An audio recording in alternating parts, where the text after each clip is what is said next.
Hey, I love that. It is a Friday all day long, but it's going to be a wet Friday. Does that bother you? Does that screw up your weekend plans? Doesn't mind. I can party rain or shine. I never have any problem with that. You know, got to get a little bit of. We've gotten plenty of vitamin K this week.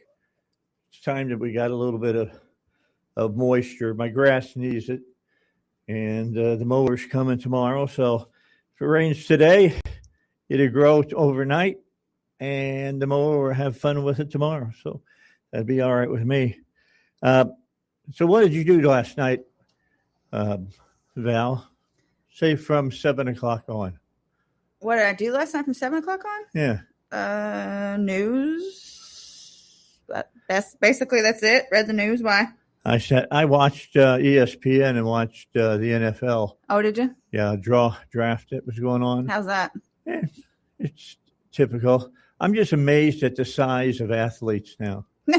I mean, seriously. Have you seen these children that come out? I mean, yeah. They're already football players. I'm like, I played football in high school, and I was considered a big guy. I was 6'1" and about 203, and I was considered big.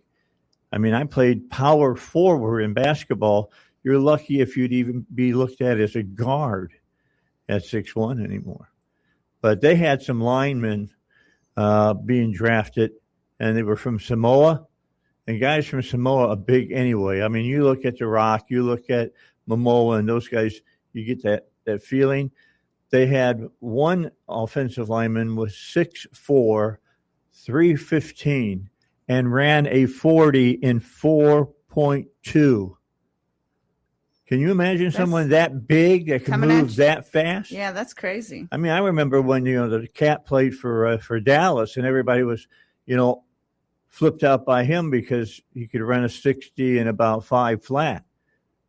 They're getting faster. They're getting bigger. The other guy from Samoa was 6'3" and 305. And if you're a running back's longevity in the NFL is about 5 years max. There's outliners that play for a lot longer than that. But still, that's understandable when you got guys that are, 6'5" and 315 pounds running at you like a freight train, an out of control freight train, and slamming into you. I mean, I don't care who you are. That's going to hurt, man. That's going to wake up your day. There is no doubt about it. So Mendoza went first, like everybody said he would. And I thought it was interesting. He didn't go to the draft. He stayed home. He had a party going on at his parents' house, and he was sitting on the couch with his mom and dad, and looked like a couple of his buddies. And everybody, they made this. It was a foregone conclusion that the Raiders were going to get him, and they called him, and they called his name, and big smile. I wonder what it feels like. I mean, there was one guy, I forget what team he's. I think the Tampa Bay Buccaneers. He had been hurt his senior year, and a lot of people were saying they were wondering if he was going to even get drafted. He was a defensive back, and I think he was drafted number 8. And the kids walking down a tunnel they get set up to take him to the stage to see the NFL commissioner and pose for pictures and all that crap and sign his first NFL football card. And he broke down in tears. I mean, he had to stop and take a knee. He was so overcome by emotion. And then he talked with the lady at the end. I forget what her name was. She got each of the players and talked to them for maybe 90 seconds. And this guy was just nothing but business. He says, I will prove to everybody that this was the right pick for Tampa Bay.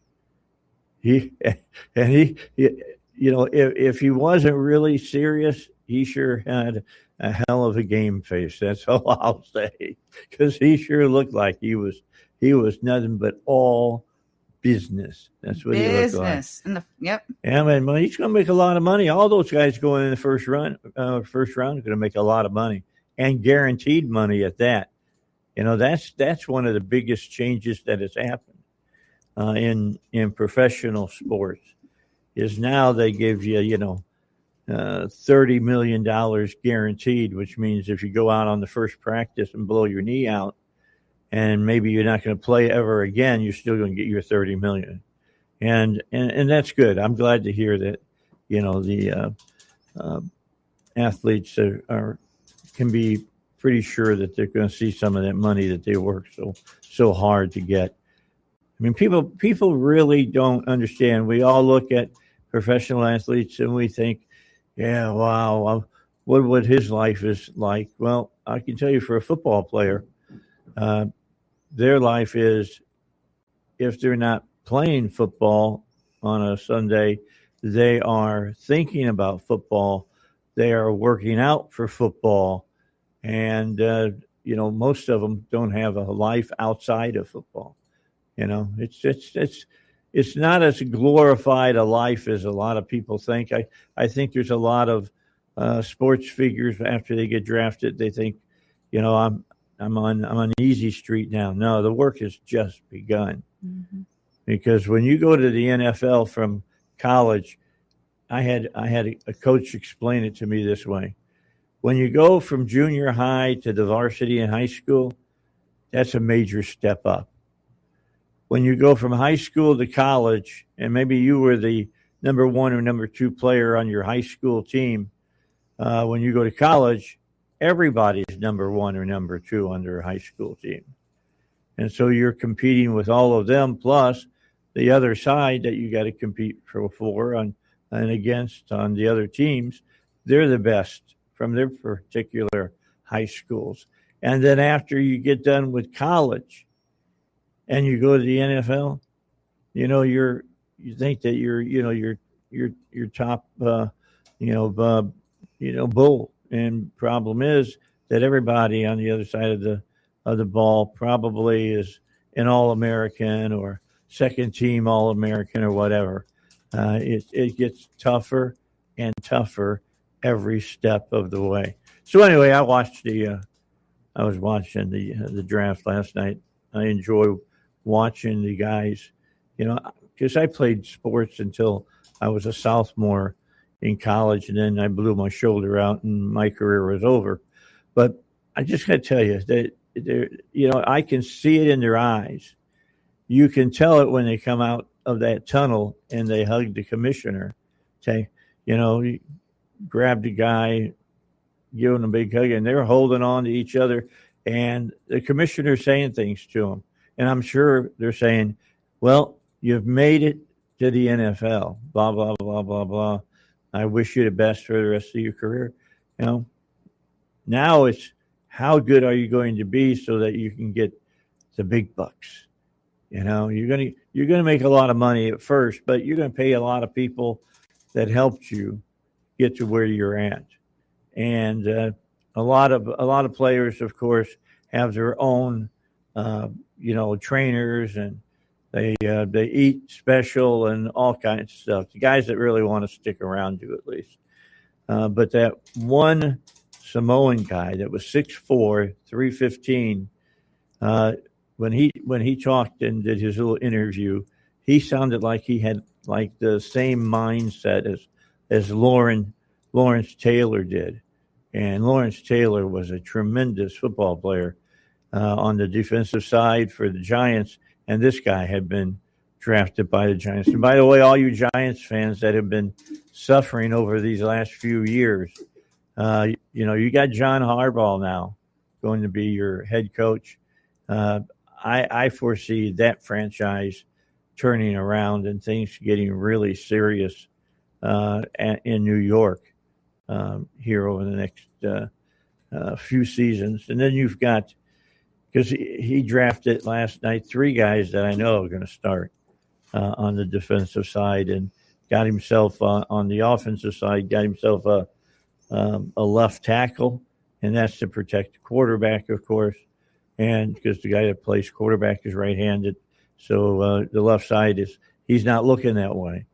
He depends on his linemen to stop people from getting to him.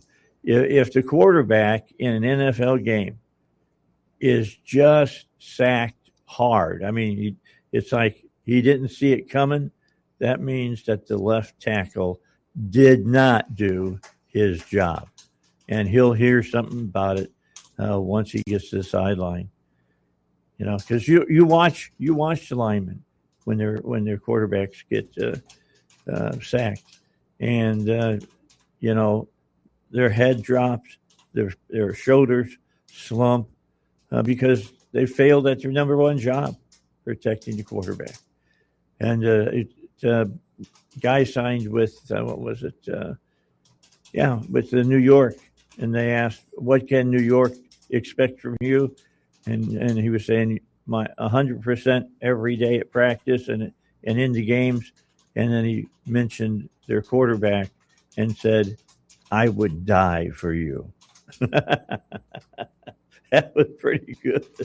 That was good. I hope you watched it. I didn't. I headed off to bed when Dallas was getting ready to draft. They had traded up, and I think they had the 11th pick. They were getting ready to do that, and you know, they got some holes to fill in on their defense that they got to take care of. They've got a workable quarterback. They need another couple of good wide receiver, and you know, they need a good tight end. They need another Crosby. That's what they need. You know, so that they can move the ball down the field. All right, 7:18. We're going to at 7:35 talk to Congressman French Hill. He couldn't be with us on Wednesday, but they did say they could be with us at 7:35 here on a Friday. So we'll talk to him coming up pretty soon. But right now, we're going to pay some bills, and then I'll be back on the Dave Ellswick Show.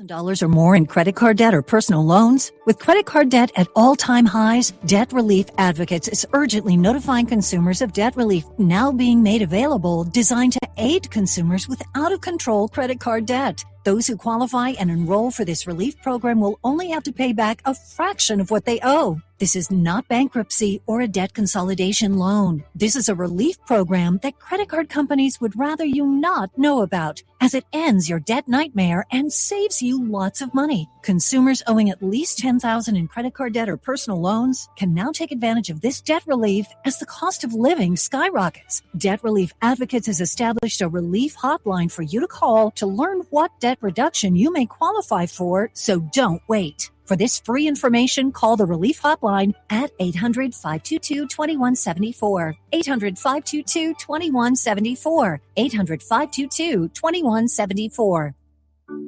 What is dedication? The thing that drives me every day as a dad is Dariana. We call him Day for short.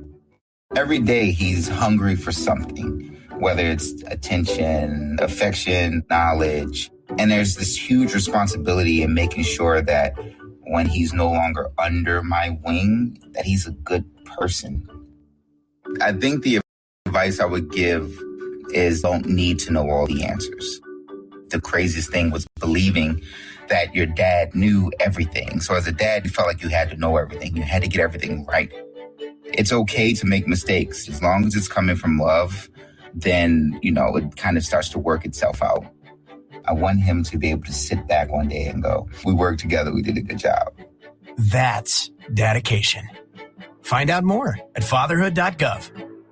Brought to you by the U.S. Department of Health and Human Services and the Ad Council. Here at 101.1 The Answer, we've got a brand new studio phone number that makes it easier for you to connect with us. Whether you want to talk to Dave Ellswick, Doc Washburn, or any of our other local hosts, it's now easier than ever to let us know your thoughts. Just call 501-401-1011, 501-401-1011. one more time. 501-401-1011. You can watch the show right now. The Dave Ellswick Show is streaming live on Facebook. This is 101.1, The Answer. All right, so the Dallas Cowboys, with the 11th pick, I can do it just exactly like they do. With the 11th pick, select Caleb Downs, safety from Ohio State. You didn't have to sell me on this guy. He's a great ball player. But what you really didn't have to sell me on is that he loves to play the game because he's known as the human missile. A guy in 3 years had 257 tackles. 257. That's over 70 tackles a season. Wow. He's the real deal. And then their 23rd pick, Malachi Lawrence, defensive end from UCF.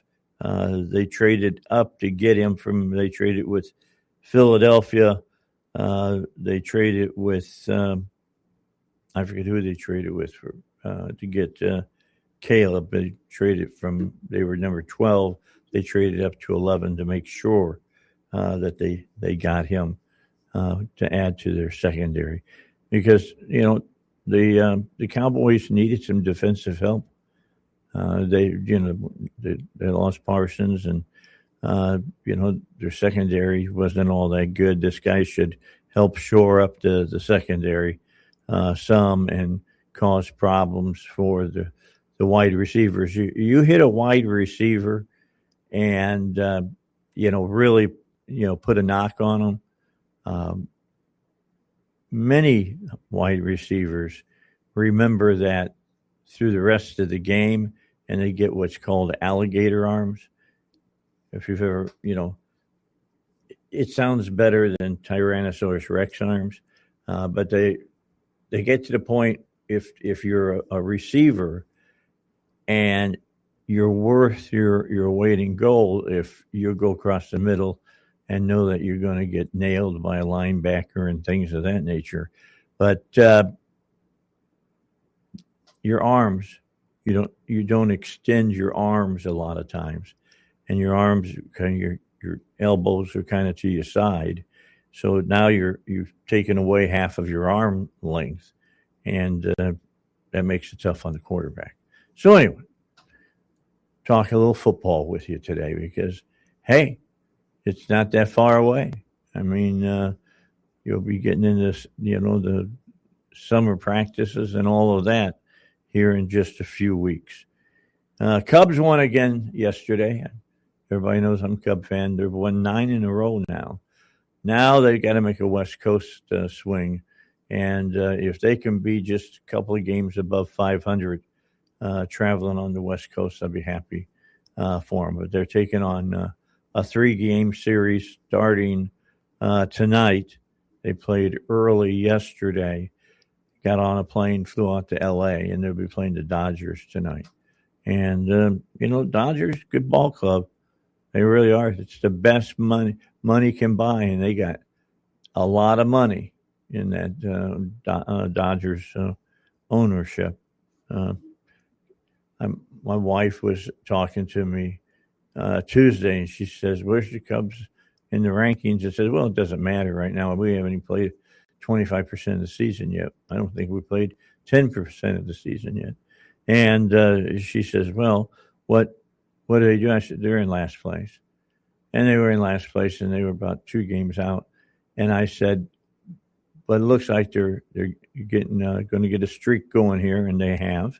And they are now tied for first in the National League Central. So what's going on? It was funny. What's his name came in Thursday to talk about that business. Pat Davis. He's a Milwaukee fan, and he was talking to me a couple of weeks ago. The Cubs were struggling. And he says, "What's wrong with your Cubbies?" I said, "Nothing's wrong with them." I said, "Season just started, man. Long season ahead of us." Well, Milwaukee's now 2.5 games behind the leaders now in last place in the Central. They're not in first place anymore. It's a long season. Do not, if you get to the All-Star break and you're, like 15 games out and your team is looking like bullpucky, then you can start worrying. You can start thinking about, well, who can we trade and get some help with? I do believe the Cubs are going to need some frontline pitching before it's over with. They need to get another couple of elite arms, and I hope they do that. They got Cabrera, and he's been doing pretty good. He's doing good. Showtime, the Japanese pitcher they got, Shota, he's looking good at the beginning of the season, but he looks like towards the end of the season, his arm tires out. So we'll see how he does, how he hangs in there. The Razorbacks, Lady Razorbacks, are doing well. They're 6th in the nation, fast pitch softball. Right now, the Hogs are ranked, I think, still in the top 25. I haven't looked this morning, but their pitching has not held up. And then their pitching shows up and their hitting doesn't show up. So have to see what the rest of this year is going to show, because the season's almost over. We're getting pretty close to the SEC playoffs.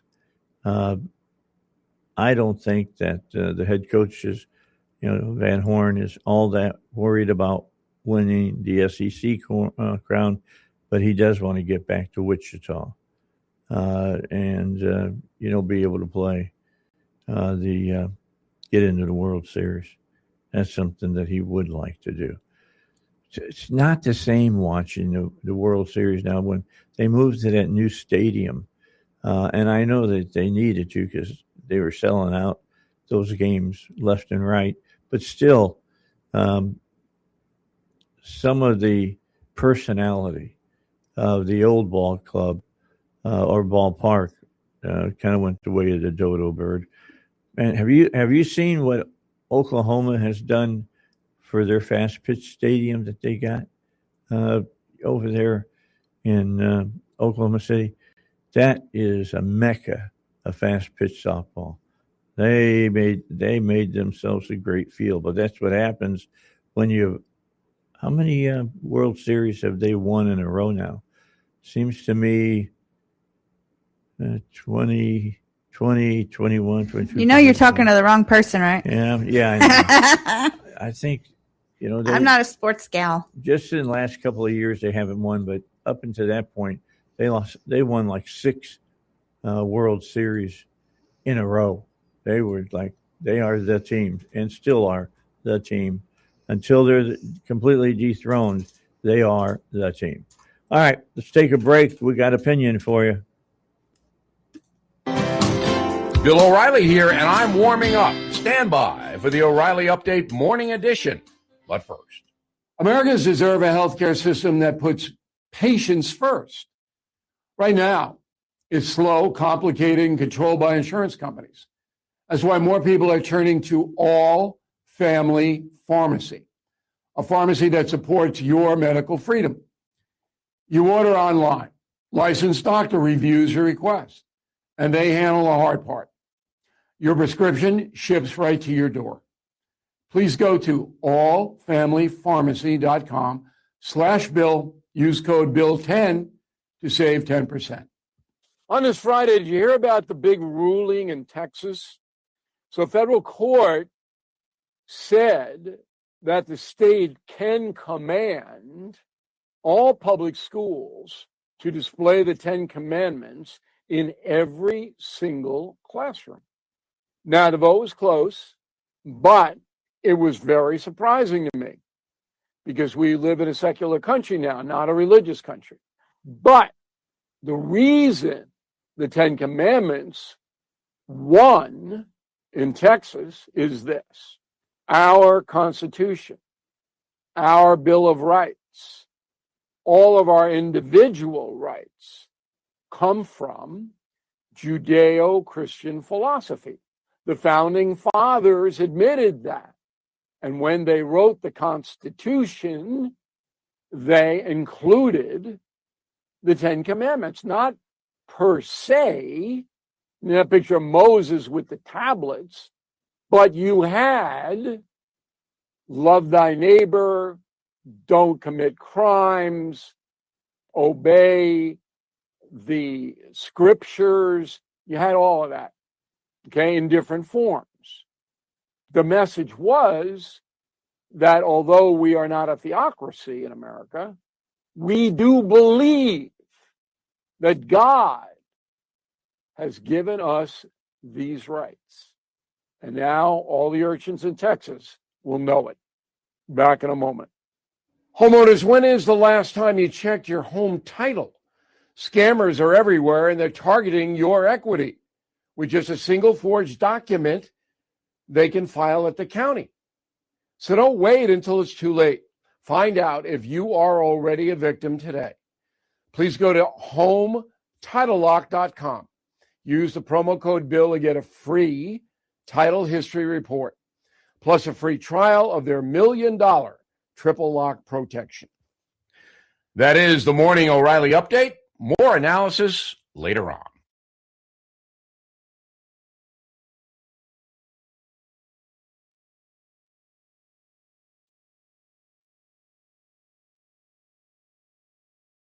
There's a real battle going on, not only for our future, but that of our children and grandchildren. How do we ensure they have it better than we do?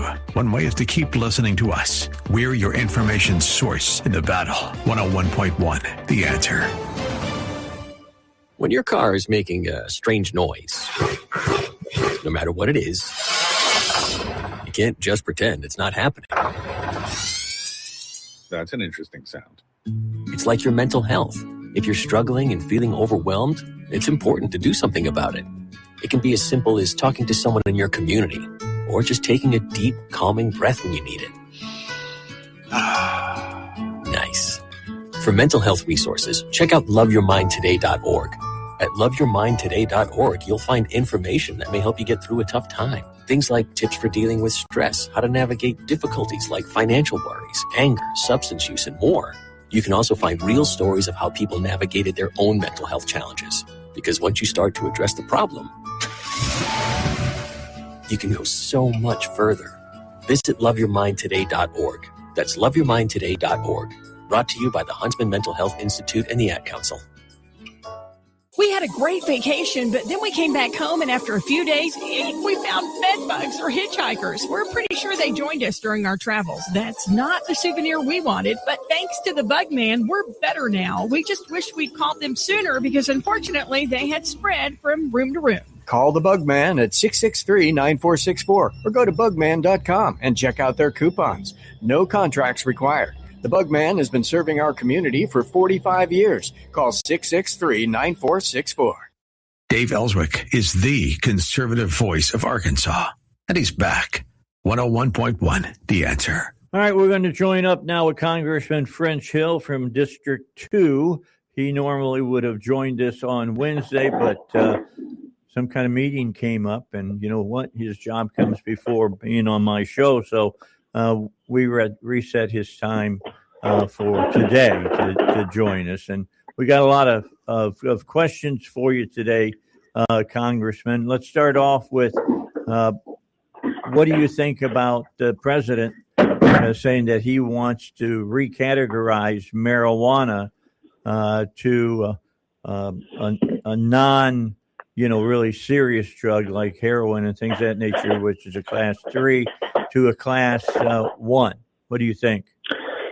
I have mixed feelings about it because marijuana has been such a gateway drug for people for years.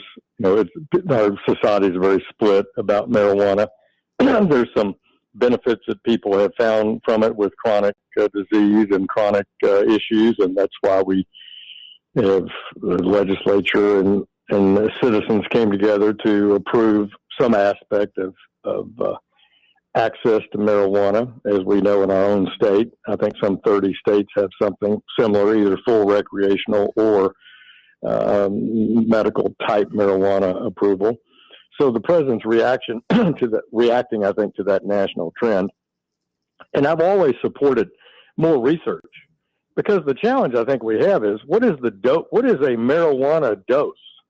Mm-hmm. What is the marijuana quality if you put it in this medical context, as opposed to sitting in your backyard around a campfire?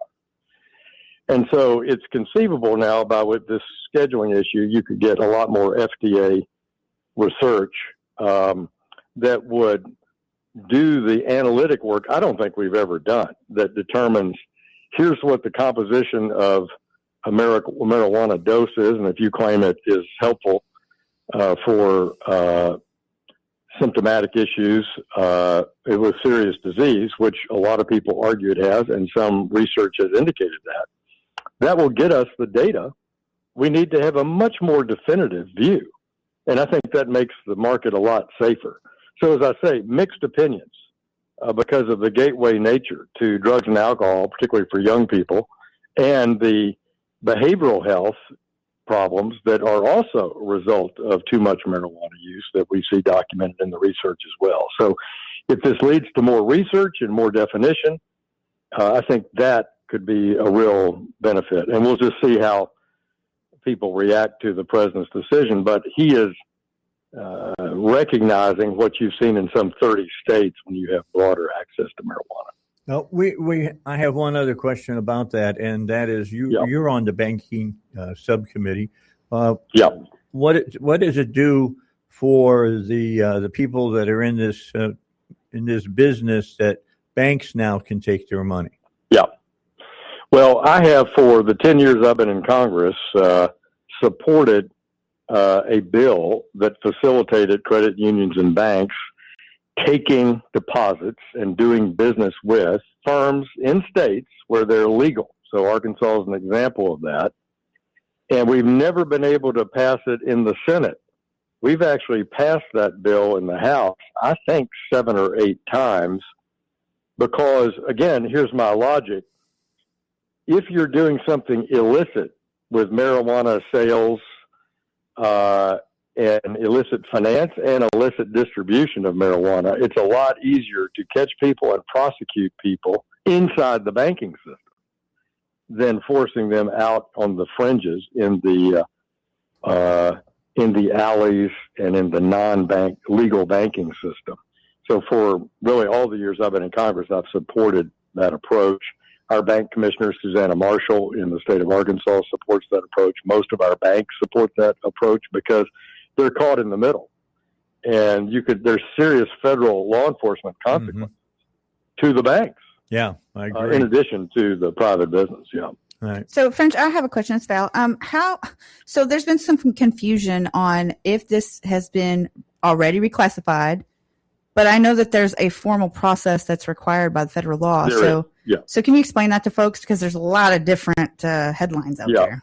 This will go to FDA for review. I think you'll see it produce congressional hearings in oversight of that decision-making at the Energy and Commerce Committee here in the House and the Commerce Committee over in the Senate, which is chaired by Ted Cruz, because of this split that American people have about it. And I think I outlined some of the principal benefits and some of the principal concerns.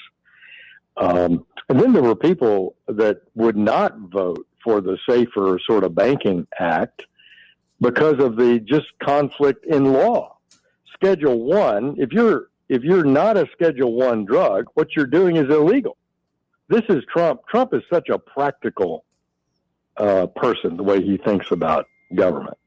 He goes, here's the recognized benefit, but you have people being essentially caught in a hypocritical environment. And so this is where the president's recognizing the reality in the states and the conflict of interest in law about banking laws versus many other criminal prosecution or misdemeanor prosecution or conflicts when it's not rescheduled to Schedule 1. But you're right. There's a process, and I'm not an expert legally in that particular part of the law, but there is a process. There'll be hearings. There'll be an FDA process associated with it. All right, we need to take a break. And when we come back, let's talk about Iran. There's a lot to talk about there. Here on the Dave Ellswick Show, our guest, Congressman French Hill, District 2 Congressman. We'll get back talking to him in just a moment. But first, these. Scott Jennings fearlessly fights back against the mainstream media on the Scott Jennings podcast. When Republicans have even a whiff of scandal, what do we hear? Resign, step down, zero tolerance. Where is the Democratic Party? Where is the outrage? Where is the moral clarity? What do we hear from cable news? Nothing. Subscribe for free today on Spotify, Apple, YouTube, or SalemPodcastNetwork.com. Estate planning lawyer and CPA Bob Carlson has been called America's #1 retirement expert. Tens of thousands of American retirees trust his advice. But his latest bombshell sounds almost too good to be true. It's a way to boost Social Security income and collect more on every Social Security check and create a lifetime monthly income stream 100% tax-free. So today, Bob has made it his mission to give retirees and future retirees the full story in a free report. Log on now to retirementwatchreport.com to get yours. This retirement strategy is fully approved by the IRS, even though less than 1% of Americans know enough to use it. Nobel Prize-winning economist and MIT professor Robert Merton predicts this strategy will become one of the key ways to fund retirement in the future. Log on to retirementwatchreport.com to get your free report. That's retirementwatchreport.com. retirementwatchreport.com.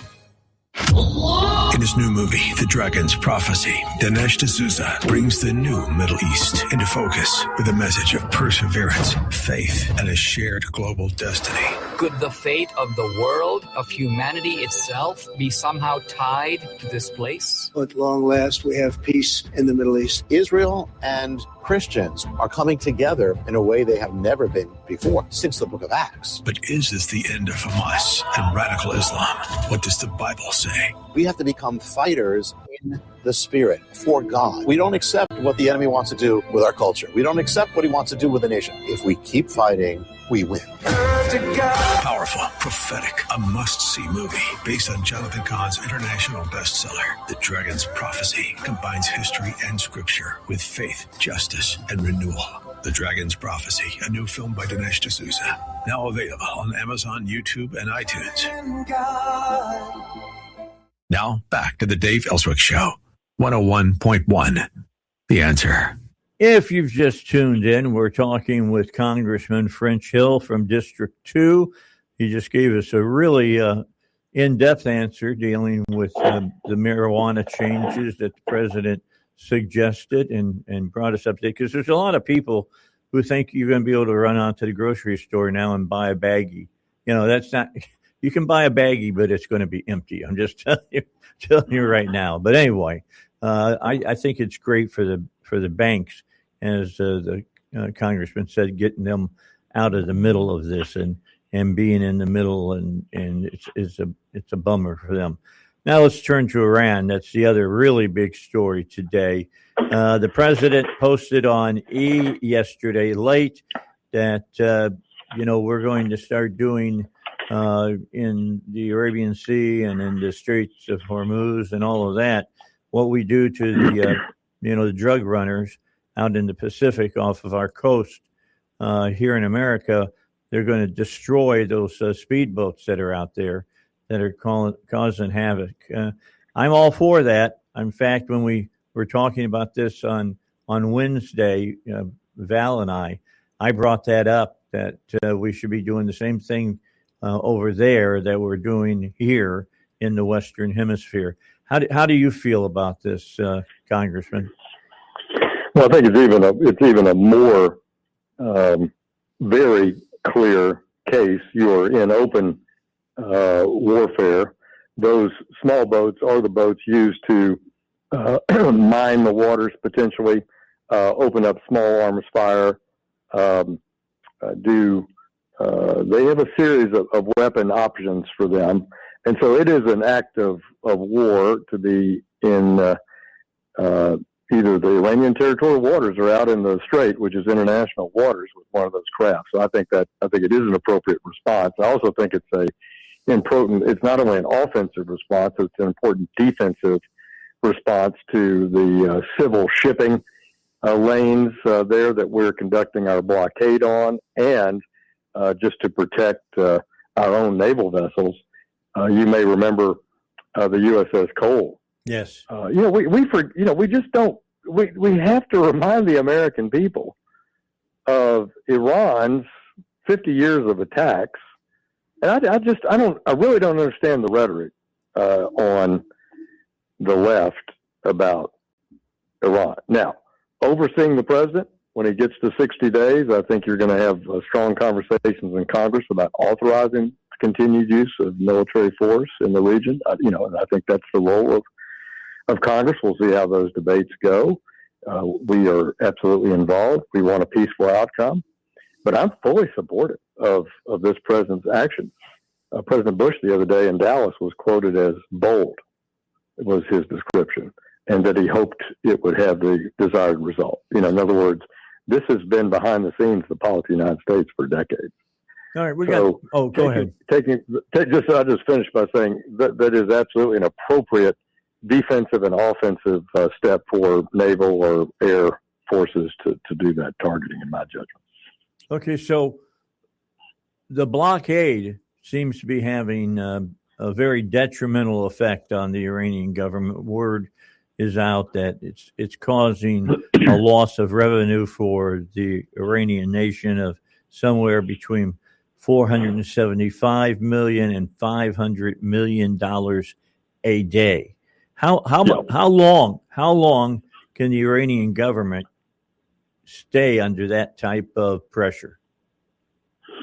Well, not long, because a lot of their central banking proceeds have been depleted, and I'm not privy. Maybe someone is privy. I'm not privy to the payment mechanisms that China has used for Iran, since they buy 80% of that petroleum. Are they paying them in RMB, for example, the Chinese currency? Mm-hmm.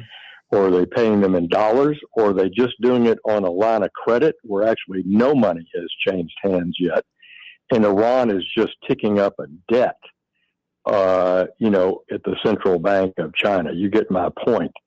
So they're under severe financial stress, and have been since the Trump administration came back into office after appeasement from Biden that followed the Obama policy. Treasury Secretary Bessent also added targeted sanctions last week on entities that are acting as bankers and facilitators for money going in and out of Iran through Dubai or other locations. So we're trying to do an economic major impact through the blockade. And I hope, what's the hope here? Let's remind people of the big picture. We're trying to get to a peace agreement with Iran that ends a ballistic missile threat in the region, ends a nuclear threat that is global, it is not regional, and ends the export of terror, which has been going on for 5 decades in the region and right here at home in the United States. Yeah, it's not like the oceans protect us from the, Hamas or Hezbollah. They've got cells here in the United States. They've got cells in different countries in South America. They're right on our doorstep now. It's correct. It's not an exaggeration. I mean, I saw Mike Pompeo last week. We had a brief visit at a dinner, and I was just reminded, a hit put out on Mike Pompeo, Secretary of State, CIA Director, and Trump won. The people were interdicted.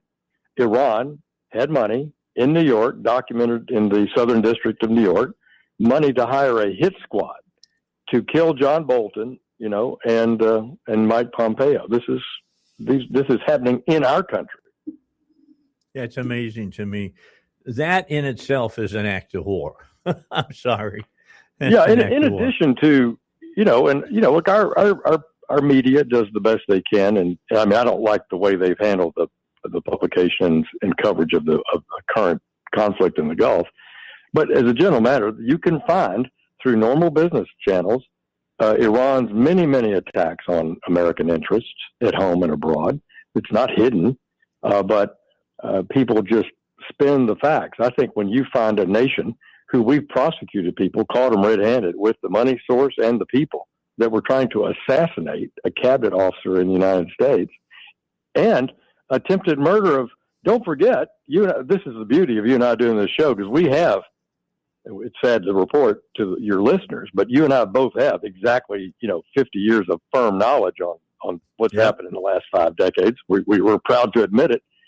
How about trying to murder Bush 41? Yep. Iran. I mean, this is what staggers, how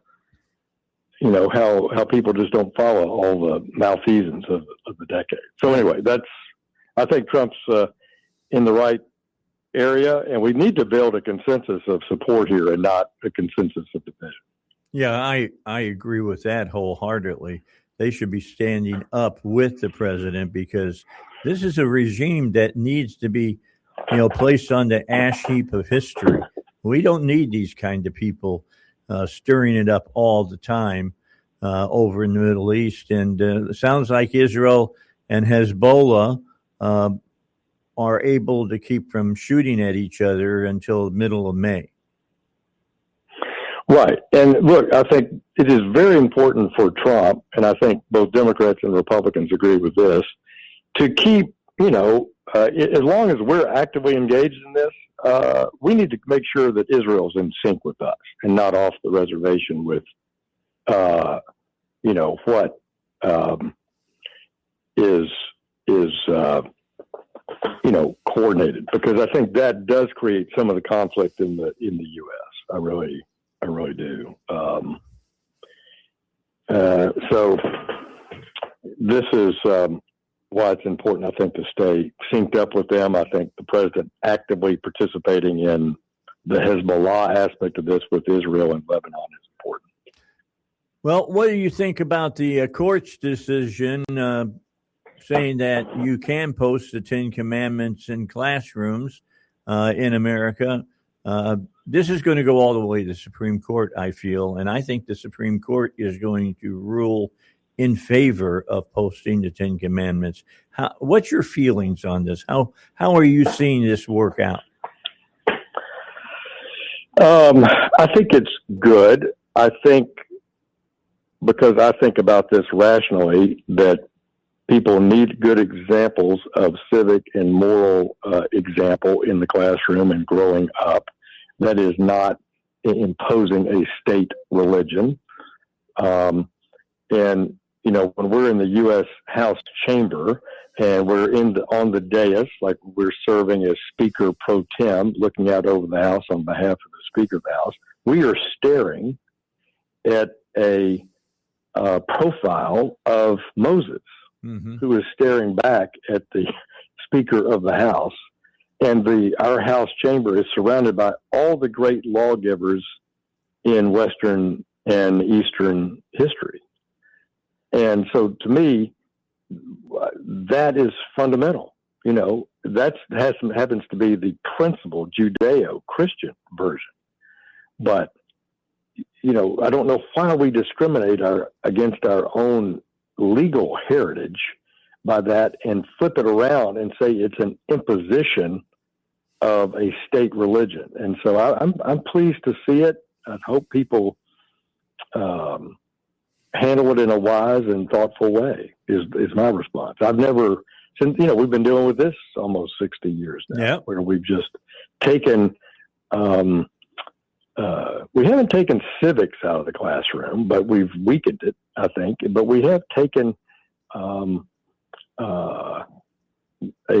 religiosity, out of the classroom that it was overkill to assert that that's imposing religion or imposing a state religion, which is the charge, and I just think that's been overdone. And we've lived with the consequences of it now for decades.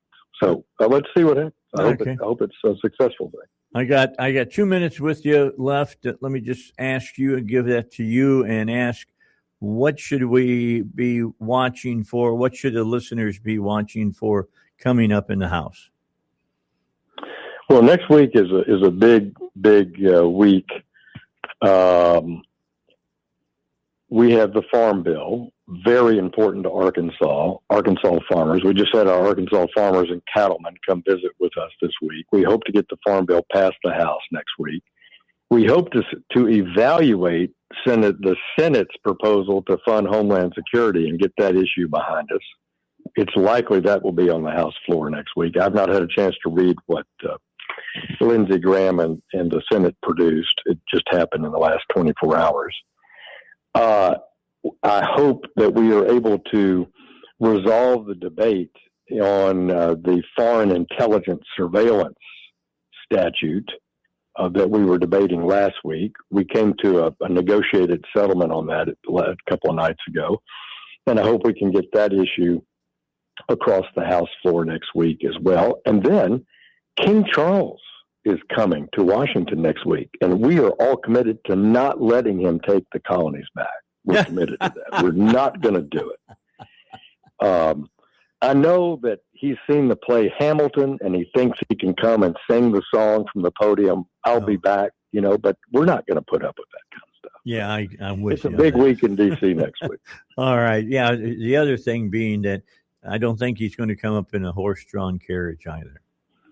I don't think so. Okay. Well, although there's plenty of horse-drawn excrement around the Capitol Plaza sometimes, but it isn't from horses. It's from all the nonsense that happens. All right, Congressman, thanks for your time. Have a great weekend, and we'll talk to you next week. Thanks a lot. Bye, Dave. Yeah, Congressman French Hill here on the Dave Ellswick Show. A lot of information in that half hour for you. He'll be back hopefully with us next Wednesday, and there'll be, as he said, they're going to be looking at what's going on as far as Homeland Security. They're going to be looking at ICE. They're going to be looking at a lot of things this next week. So there'll be things for him to talk about definitely with us on Wednesday. All right, we got news coming up at the top of the hour. Who do we get coming up in the next hour there, Val? Next hour is news, and then we have Dennis Milligan, who's the Arkansas auditor. All right, so we are going to do a news dump with you. There's a lot of things to bring you up to date on that have happened over the last 24 hours. Things change. It doesn't take long for them to change in the world. We'll talk about all of that. And then Dennis Milligan, who's been a friend of mine for a long, long time, ever since he was working hard down there in Saline County. We'll be talking to him next on the Dave Ellswick Show. But right now, we're going to give you the news. Let's do that.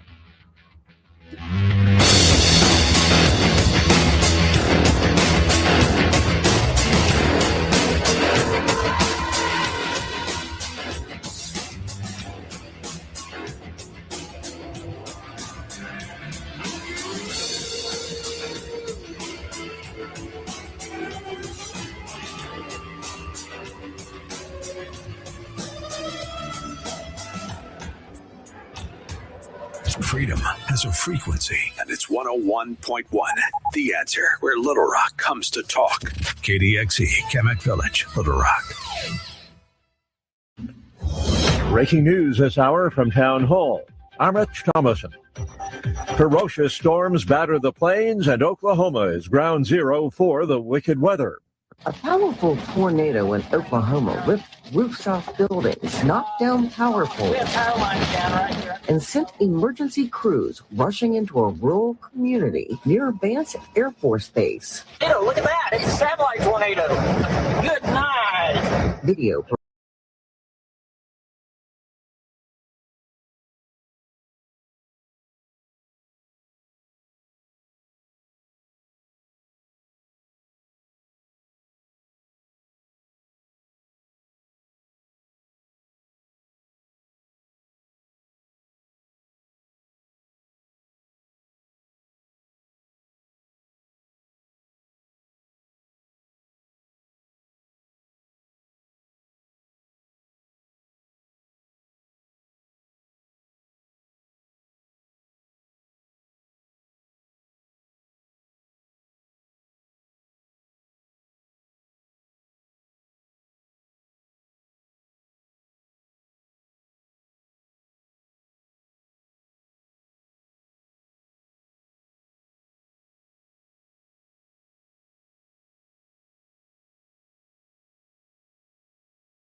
6 minutes after 8 on a Friday. We're going to wrap up another week of broadcasts here in about 3 hours.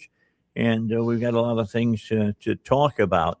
One of the first things I want to discuss as far as news goes is the Senate Republicans could not get through the SAVE Act. That, of course, is the Safeguarding of American Voter Eligibility, America Act, and 5 Republicans voted against it.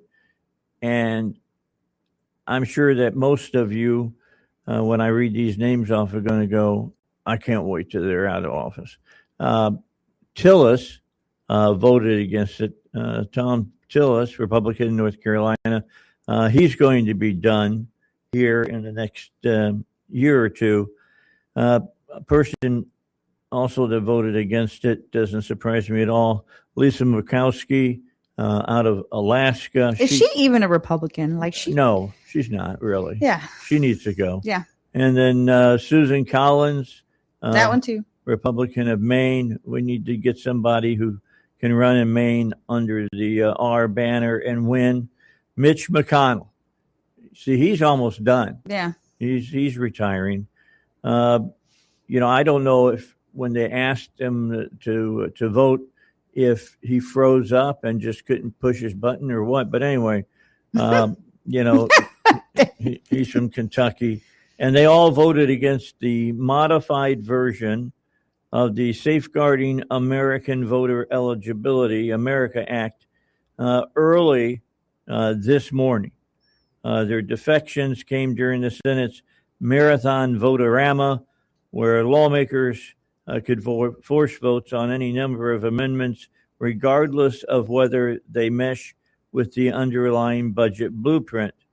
The amendment's 48-50 failure crystallized what several Republicans had warned for weeks before launching this quasi-floor takeover to debate the Save American Act last month. It didn't have the support among the GOP to pass. These are people that have always been a fly in the ointment, or giving you get yourself a splinter in your finger or whatever. They just, why do you even want to be a Republican if you can't vote for this type of legislation? You've got, it appears the proposal was doomed even if Senate Majority Leader Thune launched an oral filibuster to advance the measure with a simple 50-vote majority. So that hasn't happened.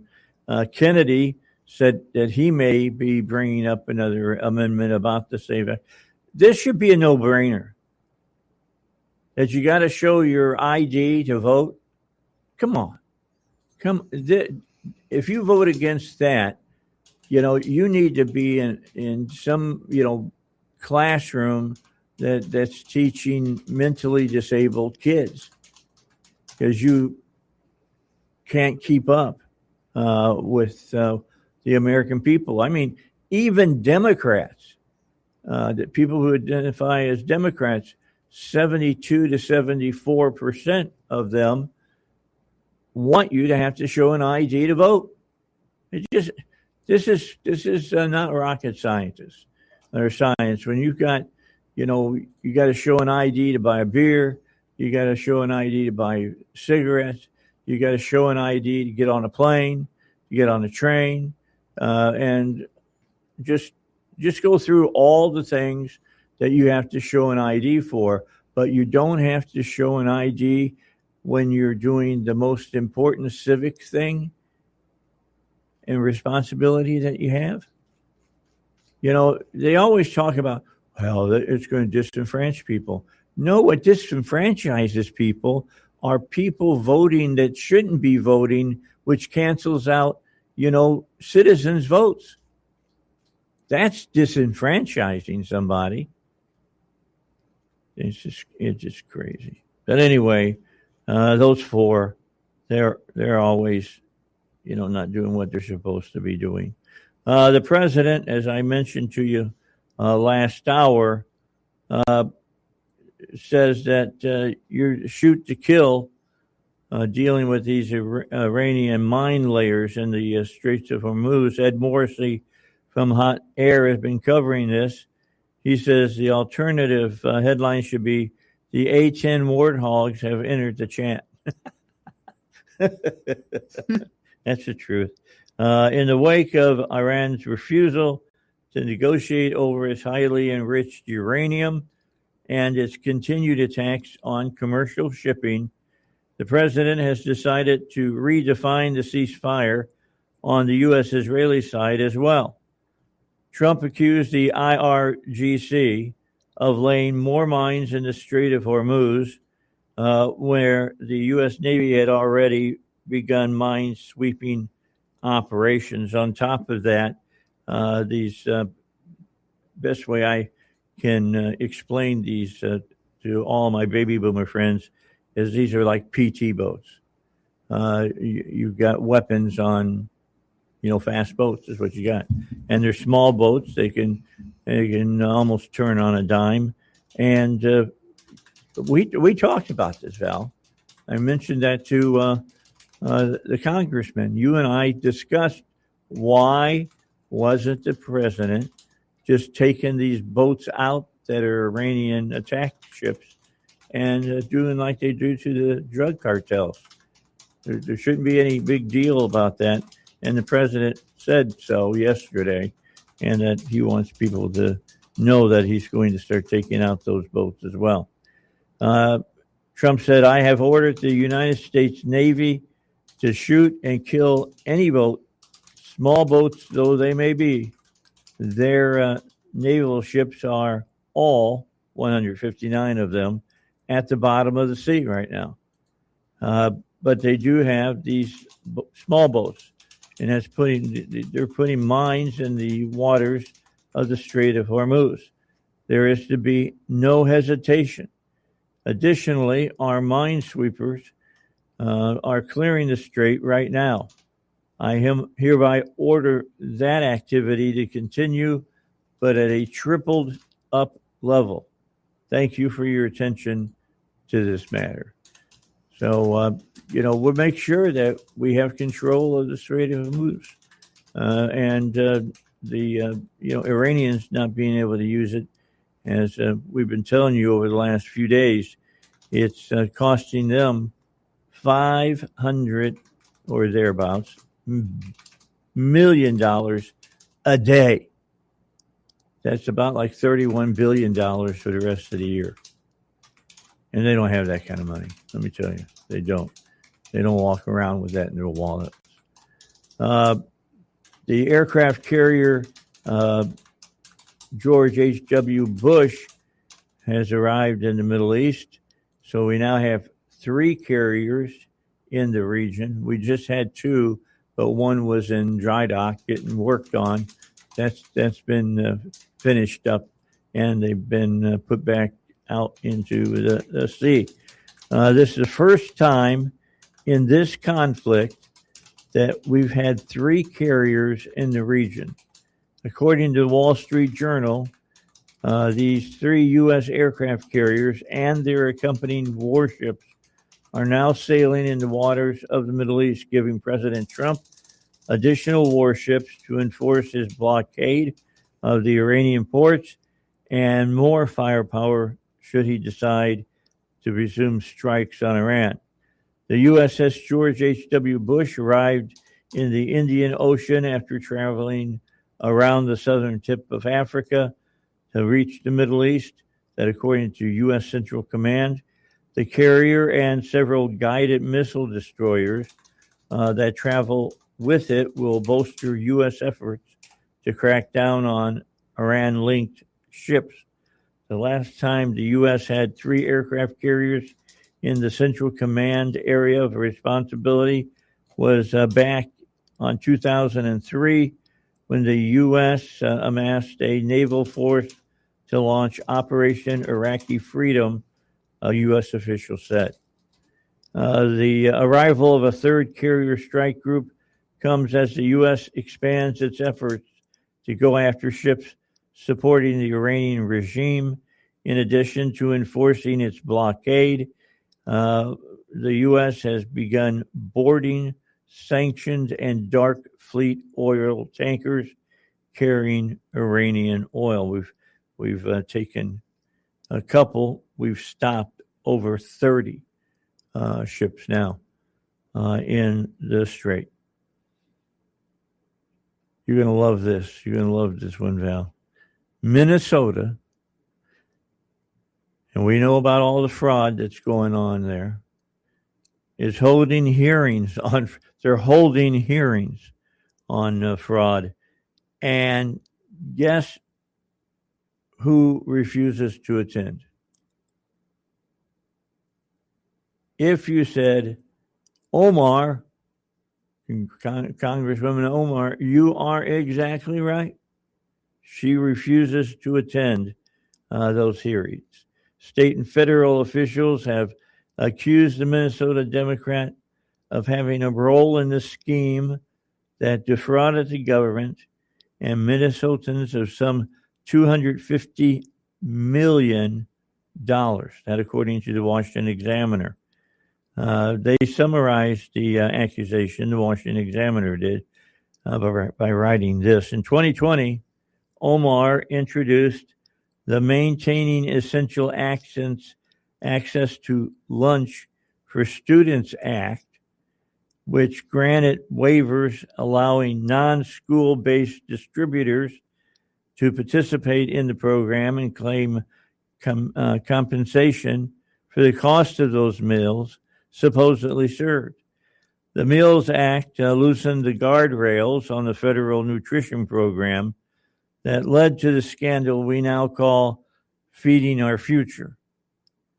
That, according to Minnesota State Representative Kristen Robbins, the committee's Republican chairwoman. Omar's legislation was meant to guarantee that economically disadvantaged children who relied on free or discounted school lunches still got them while schools were shut down during the COVID-19 crisis. In what became known as the largest ever pandemic-era scam, officials say Feeding Our Future, a nonprofit organization, exploited the program's expanded enrollment provisions by establishing dozens of shell companies across Minnesota and enrolling them as food distribution sites. Minnesota State Rep. Kristen Robbins says Democrat Omar was invited multiple times to testify, and she refused. Taxpayers deserve to hear from her about the role she played in this fraud scandal. So we'll see if she'll. I don't expect her to show up. Last thing she wants to do is get sworn in and have to testify. And they start asking her about a lot of this stuff that she doesn't want to be involved in that at all. All right. Get our first break here in the 8 o'clock hour. We'll be back. I'll tell you about the California gubernatorial debate that went down. And the candidates offer their grades on Governor Newsom's performance on homelessness in California. We'll tell you about all of that when we come back on the Dave Ellswick Show. Looking for heavy equipment but don't know where to buy? Purple Wave Auction has you covered.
Xavier Becerra gave Newsom an A.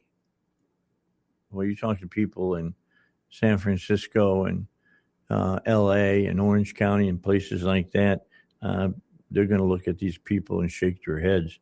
Becerra served as Director of Health and Human Services under Biden and has emerged as the leading Democrat now that Eric Swalwell ended his bid.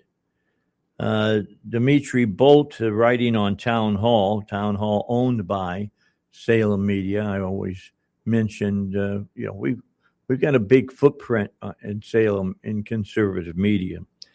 Quote, the second California gubernatorial debate kicked off on Wednesday night as 4 Democrats and 2 Republicans once again took the stage in hopes of gaining ground in the polls following Eric Swalwell's departure from the race. While candidates faced a range of typical policy questions, at one point, each was asked to grade California Governor Gavin Newsom's handling of the state's homelessness crisis and explain what they would do differently. Well, the Republican candidates were quick to give Newsom an F.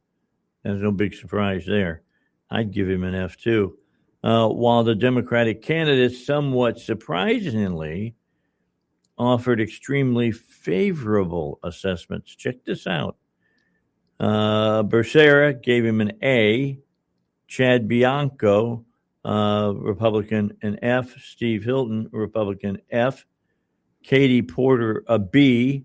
Tom Steyer, a B minus, and Matt Mahan got a B as well. The New York Post, writing about this, said the dance that Democrats appear to be doing could be attributed to the governor's majority approval rating from Californians, even if his disapproval rating hit a high of 45% in February. And while not expected, an endorsement from Newsom in the race could significantly sway the race. With all the BS that this governor has done and not done, I mean, just go back and look at the LA fires. Remember when the LA fires happened and all those people's homes burned up and there's still people living in hotels, in motels, because they can't find adequate housing in the area? But he said that he was going to cut through all the, I remember this clearly. We're going to, and the mayor said the same thing. We're going to cut through all the red tape and you'll have no problem in rebuilding. Well, it's been over a year since the fires happened. And guess what? 3 people have gotten the necessary permitting to be able to rebuild. Does that sound like they've cut red tape to you? It doesn't sound like they've cut red tape to me, as far as that's concerned. I mean, just on that issue alone, this is a guy that I never want to see near the White House. I mean, maybe he can show up for a state dinner, just make him eat his broccoli. But the bottom line is that he's not even done what needs to be done for his constituents in California. And he wants to say he wants to take care of you and I? I don't think so. We'll see. The 2 Republicans that are running seem to be leading the pack right now. They would be the 2 that would go into the runoff right now if the vote was happening today, which it's not. But if it was, that's exactly what would happen. In a story we've been following because it impacts us here in Arkansas, the First Circuit Court has allowed a Texas law on displaying 10 commandments in the classroom to stand. The 10 commandments, after all, has played a foundational role in the emergence and sustenance of Western civilization. If you listen to French Hill during the time that he was on the show, he said that they rotate and let everybody be, the head of the house for like one day.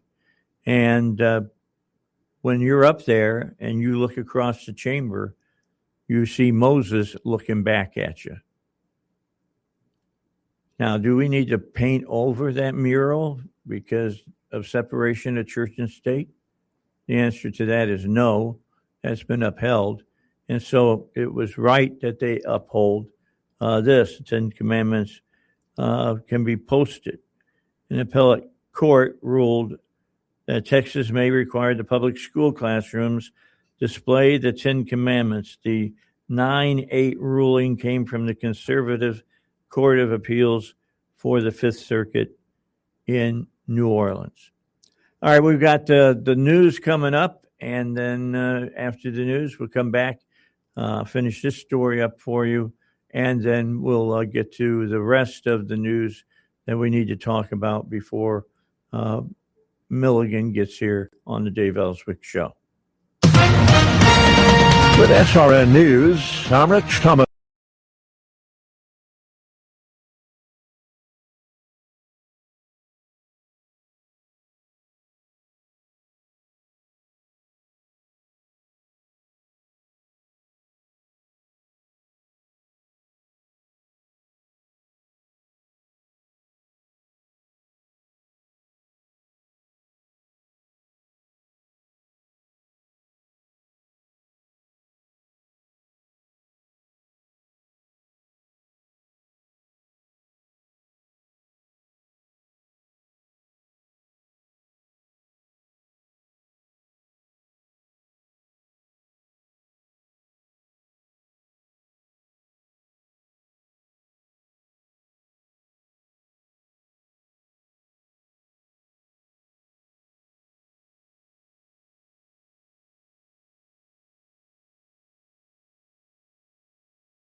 it's being put up in schools. Again, this has been put in front of another court, and they have said that Texas can do that. Know that this is basically going to go all the way, I think, to the Supreme Court and be heard there as well. By the way, Congressman Hill sent me a text, said, I misspoke this AM.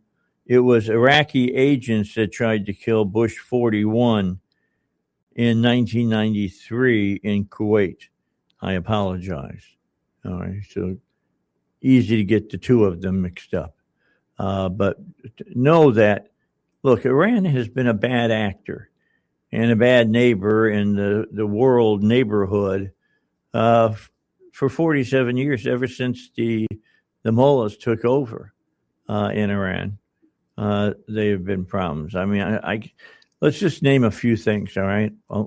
Let's talk about the Beirut bombing. They were behind that, killed over 200 troops there in Lebanon. The Bohar Tower bombing, the Kenyan bombing of the UN headquarters there, they killed dozens of people, and it just goes on and on. I mean, if we added up how many people they've killed over these last 47 years, it's thousands.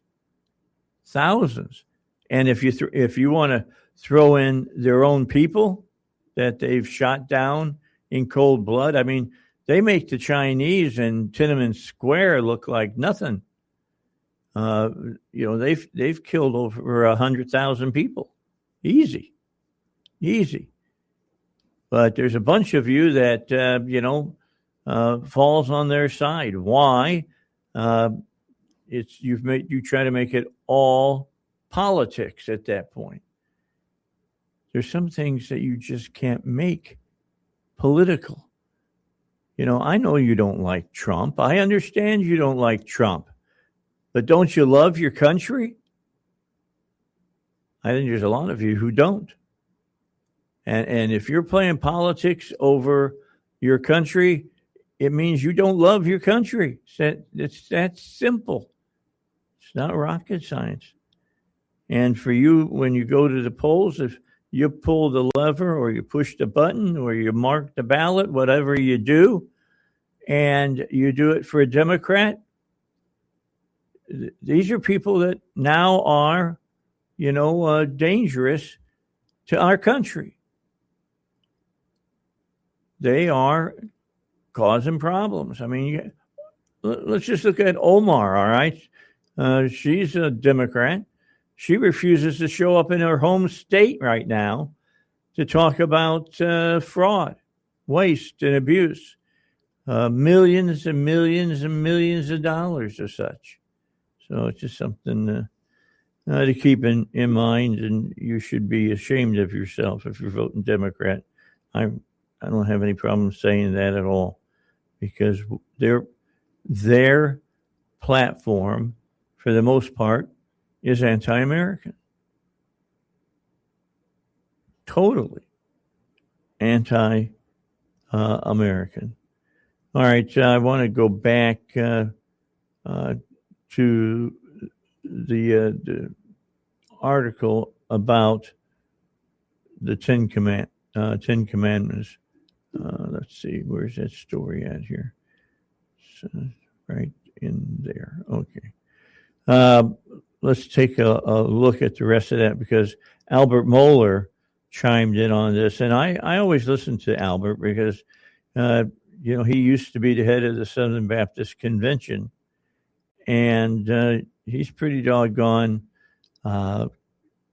clear and straight about what a lot of these stories mean. So Mohler says, quote, "This is a bigger story than it might even appear to be from the beginning.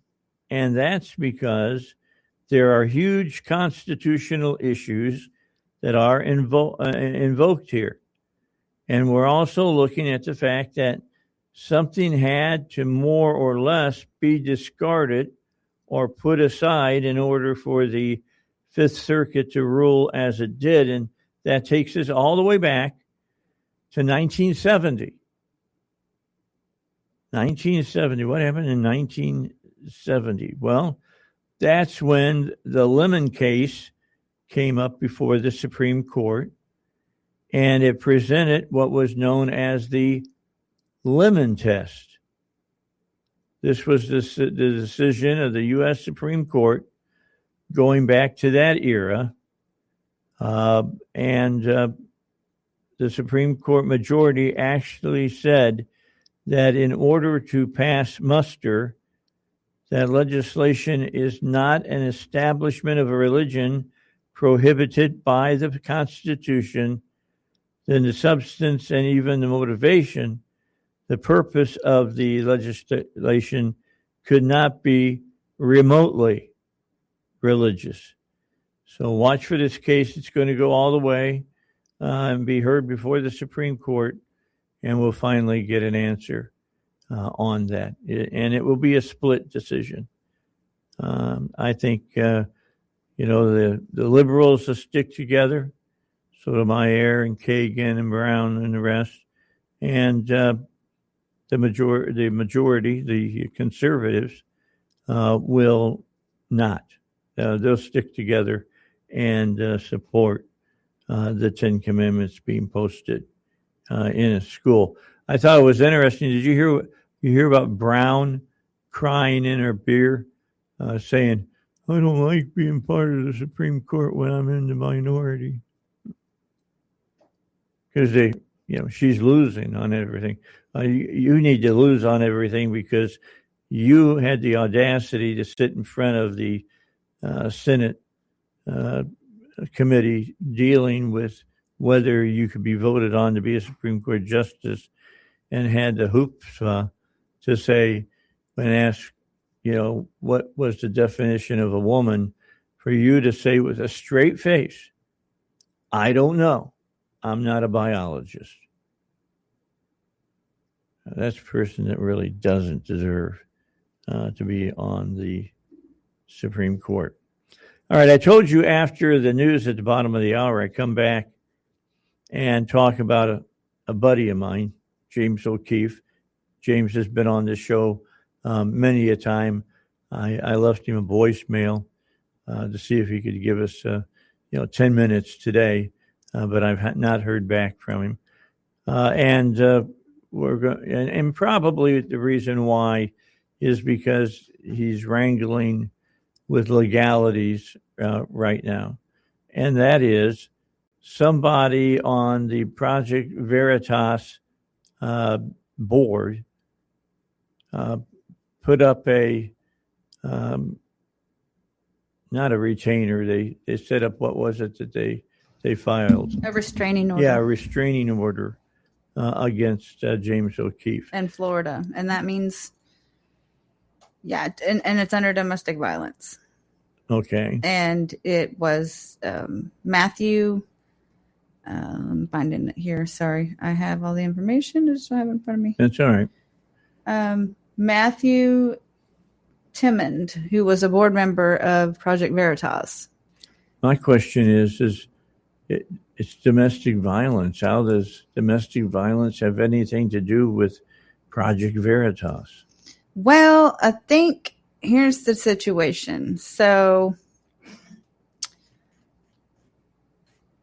on Wednesday, the judge extended the restraining order against O'Keefe until May 11th and asked him to surrender his firearms. James was served with a restraining order while he was live streaming at his West Palm Beach, Florida headquarters on Tuesday. The Palm Beach Sheriff's deputies served James with a domestic violence restraining order. The domestic violence restraining order was from Matthew Tiermond, a former Project Veritas board member. Palm Beach County Sheriff's Department just served me with a domestic violence restraining order from Matthew Tiermond, the former board member from Project Veritas, who said he wants to murder me, James O'Keefe said. And despite admitting multiple times on hidden camera wanting me dead, Matthew Tiermond filed a restraining order against me in Miami-Dade County, O'Keefe went on to say, saying such things as I would kill him, because he is one of the most evil people I've ever known, Amazing. O'Keefe said. So he even shot up my book with rifle bullets through my heart on the cover. The audacity of evil has no bounds, said O'Keefe. And the restraining order was filed. So last month, apparently, O'Keefe honey trapped Matthew at a restaurant. And during the encounter in Miami Beach that was recorded by camera, Tierman admitted to being an FBI Southern District of New York informant. And Tierman responded by slapping James with this restraining order. And James O'Keefe appeared before a judge in Miami court on Wednesday morning, and the judge extended the restraining order and ordered James to surrender his firearms. James said he will be filing an emergency appeal. Full statement from O'Keefe. Just got out of court in Miami. The judge extended the temporary restraining order until May 11th. There will be a ruling then. The court is now asking me to surrender my firearms. I would give them up until you had your day in court. Well, we are filing an emergency appeal today, and prior restraint against a newsroom is unconstitutional. Near versus Minnesota, New York Times versus United States. This is a violation of our First and Second Amendment rights. We are filing an anti-SLAPP seeking attorney fees and will apply all the way if necessary. The TRO is also based upon third-party comments, not our reporting. That's a heckler's veto, where the government suppresses or restricts news reporting because of the reaction of an audience. This is regarding our reporting on Matt Tierman. We published a tape of him threatening to kill me.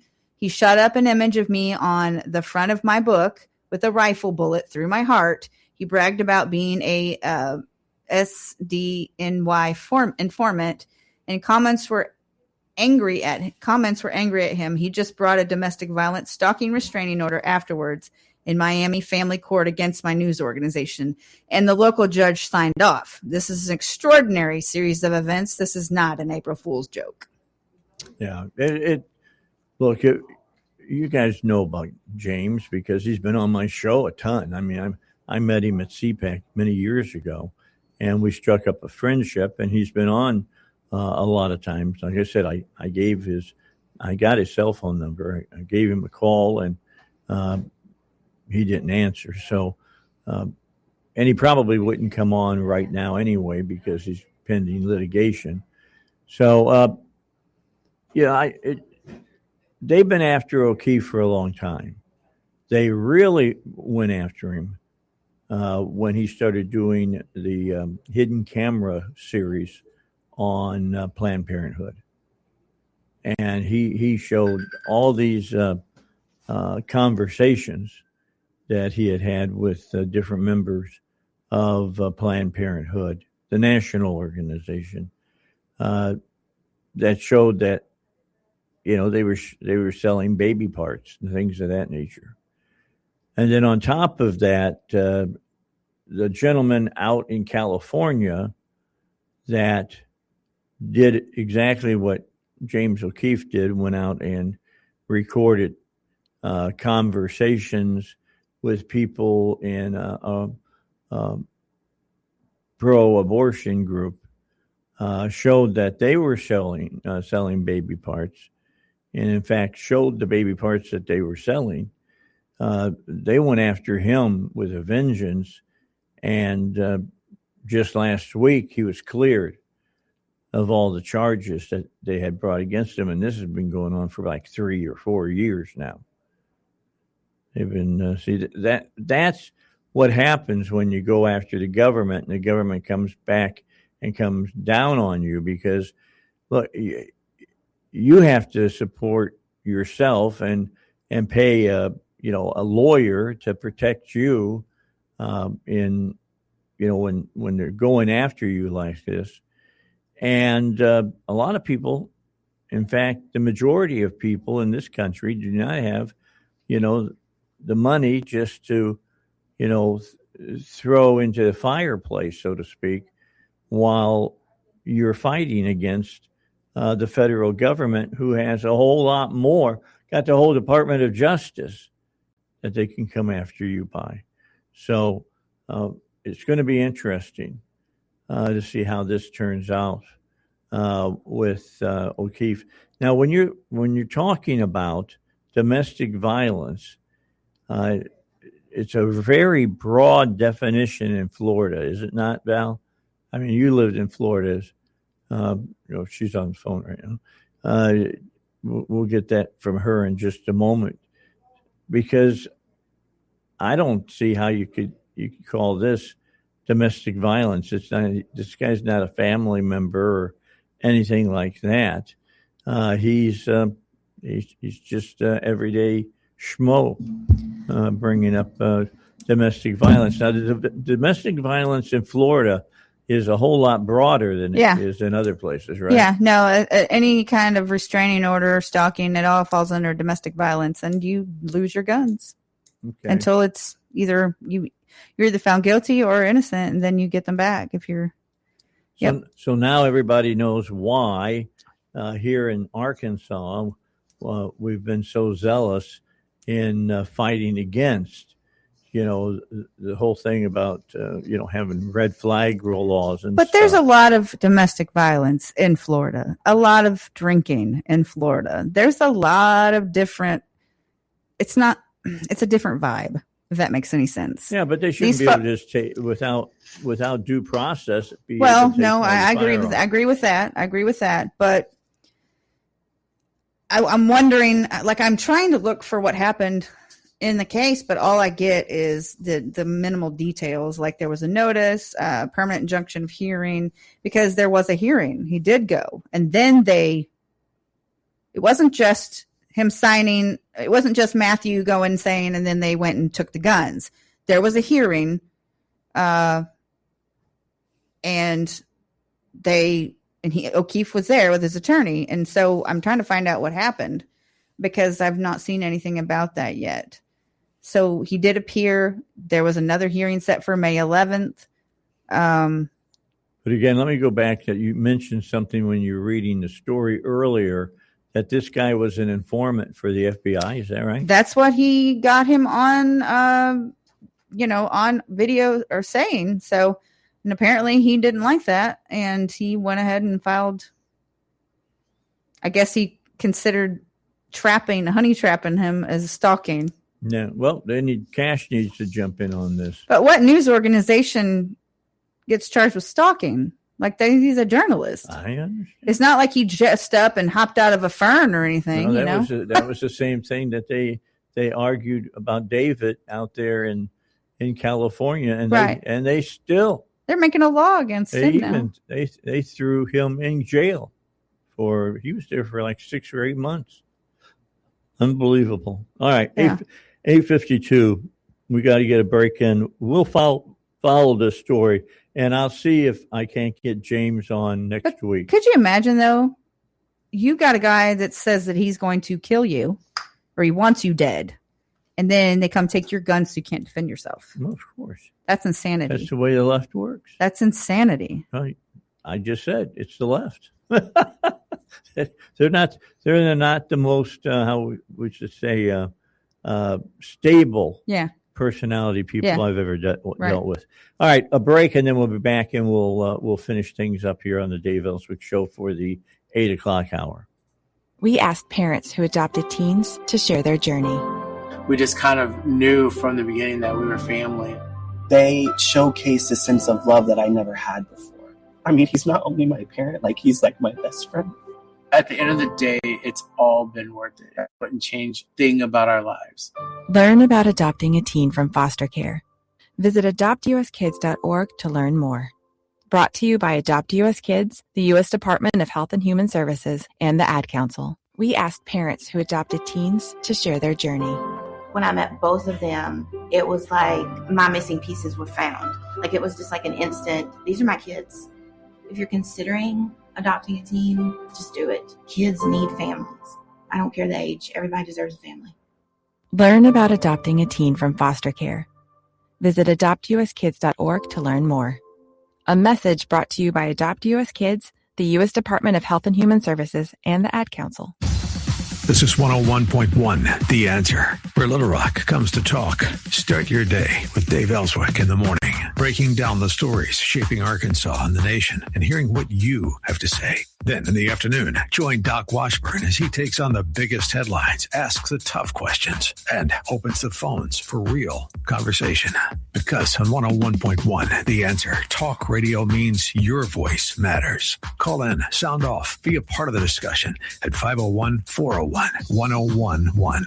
Plus, hear from some of the biggest names in talk radio. CNN Scott Jennings, Mike Gallagher, Larry Elder, bringing you smart analysis, strong opinions, and the debate everyone's talking about. Local voices, national perspective, and your chance to be heard. 501-401-1011. 101.1, The Answer, where Little Rock comes to talk.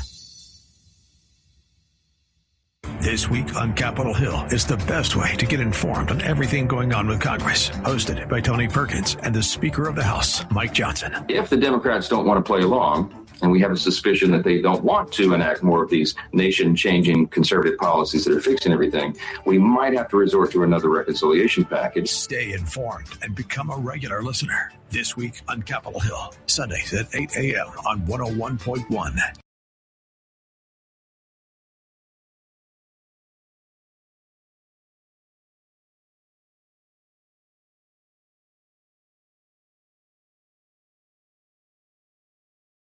With James and try to get him back onto the show next week to do that. Now, we're coming up into the next hour. We're supposed to have Dennis Milligan on, but something, an emergency happened at home, and he has to go home. So we're going to have somebody from his auditor's office to sit down with us and talk about the treasure hunt and everything that's going on over in his fiefdom, as I like to call it. So he'll be talking with us in a few moments. And then at 10 o'clock, Razorback Zach's going to be on. We'll talk about Razorback sports, but I also want to talk to him a little bit about the Dallas Cowboys and their draft day yesterday and what that means for you Cowboy fans out there and see what they have to say. What he has to say about that. They got themselves a good safety. They got themselves an edge rusher. So those are good things for you if you're a Dallas Cowboy fan. Now, it doesn't mean the two people that they drafted are going to be, knockout great players. You've not seen any of these players that have been drafted play in the NFL. I mean, they are high-end college players, but there's been more than a few draft choices that went really in the top 10 or top 20 that didn't pan out before it was all said and done. They're out of pro football now, and they had their flash in the pan, so to say, on that. Back to the news, I can look at that right now and say that, let's see what we got here. I was sent some other information during the break. Oh, come on.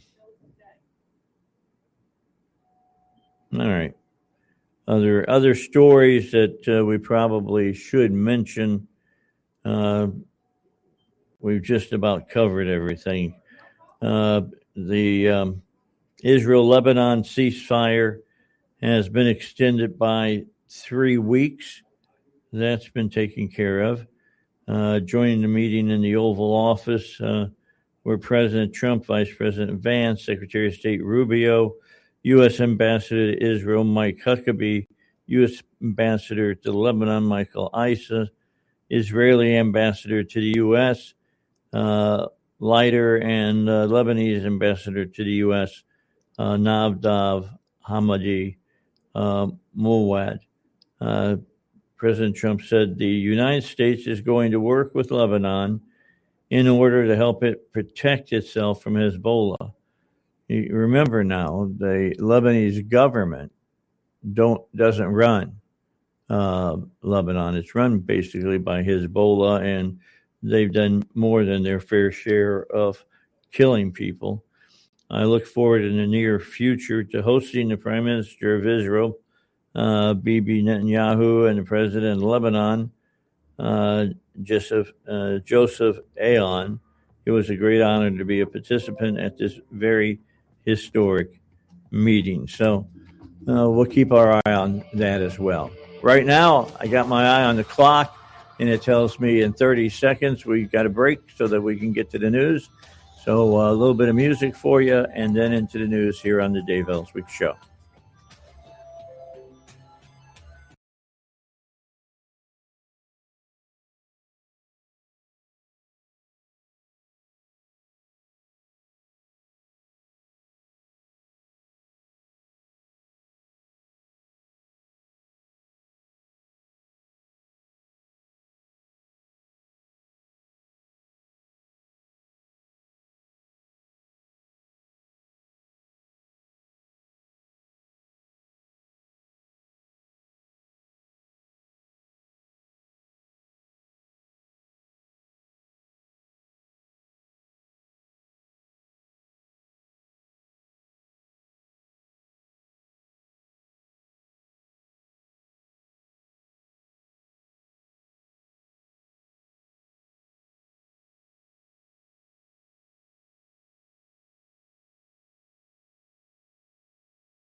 month on a New York runway heard an air traffic controller repeatedly shouting, "Stop," over the radio, but did not know who that warning was directed to. That's according to a just-released investigative report. Both pilots were killed in the crash. More on these stories, townhall.com. Our Senators John Bozeman and Tom Cotton and Representative Bruce Westerman are standing up for radio listeners like us by supporting legislation to keep AM radio in cars. They know the value of local radio in times of emergency. Now it's time for Congress to finish the job and pass the AM Radio for Every Vehicle Act. Learn more at dependonam.com. This message furnished by the National Association of Broadcasters and this station.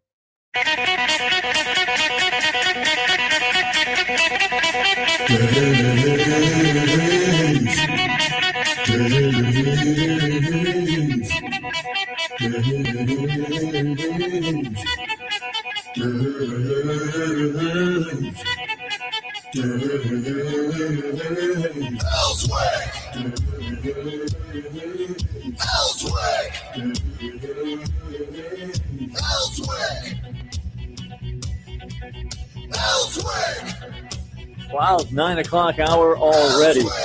And Thomas Birchfield's going to join us. He is from the auditor's office. Dennis Milligan was going to be on with us today, and something came up, and he had to rush somewhere else. But Thomas has been out high and low across Arkansas talking about things that are going on in the auditor's office. So he'll be able to sit and talk to us here for this half hour and discuss what's happening in the auditor's office. First things first. I've had Dennis on many a time talking about the great Arkansas treasure hunt. And that's kicking in again. Is that right, Thomas? Yes, it is. It's nonstop. So we're always trying to help return unclaimed property to Arkansans and all across the state. And that's sort of my main job, is to travel and find folks money.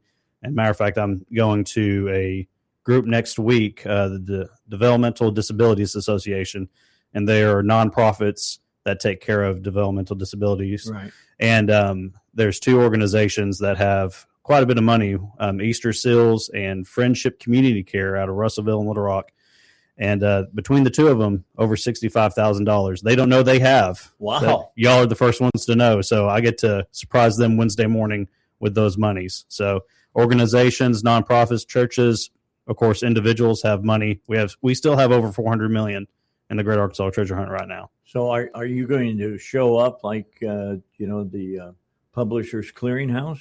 I will have the big check with me just in case they want to take a photo op, because always got to take that big check with me. So yeah, excited. I'm going there on a personal matter. My daughter has Down syndrome, which is a developmental disability, and Civitan and Benton takes care of her. And so they've asked me to come. That's a great organization. Yeah, they're great folks. And so they're allowing me to come and talk about the benefits that she receives, sort of brag on them. But then at the same time, I say, well, I've got to look up all these organizations, see if they have money. And so I'm going to be making it rain down there with some money. It's I'm excited. raining outside right now. It's pouring. I'm literally soaking wet walking in this morning. So, but I'll be making it rain some money on behalf of Auditor Milligan in our office, and it's exciting. We have the best job at the Capitol when it comes to unclaimed property and getting money back to Arkansans. And now you have you had a bill passed the last legislative session that helps you guys take care of that money without those people knowing that they're going to get money. Yeah, the data match program. Yeah, we got that passed thanks to the legislators, and it's millions and millions of dollars. I want to say it's somewhere over 11 to 12 million already sent out just through that program itself. Since we've been in office, we've returned over $120 million.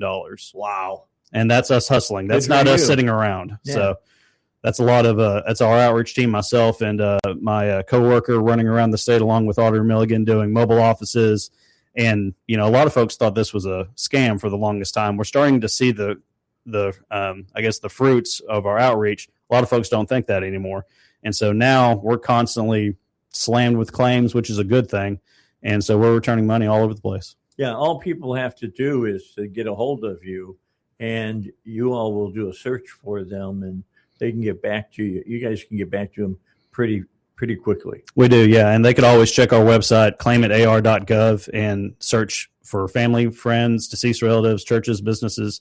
There's countless churches that we return money to that they didn't know either. So, and with Civitan, the organization I was talking about earlier, my first day on the job, I looked them up and found them $22,000 they didn't know they had. So, it's a huge blessing to work in this office and to be able to do something positive in Arkansans' lives. Good government's always good. Now, I got to tell you, one of the other things that Thomas did is when I was over at the Capitol, I was over there twice a week during the general session, he'd come by and made sure that I had a full cup of hot coffee. Hey, you know what, Dave? You're a taxpayer, so I'm going to take care of you.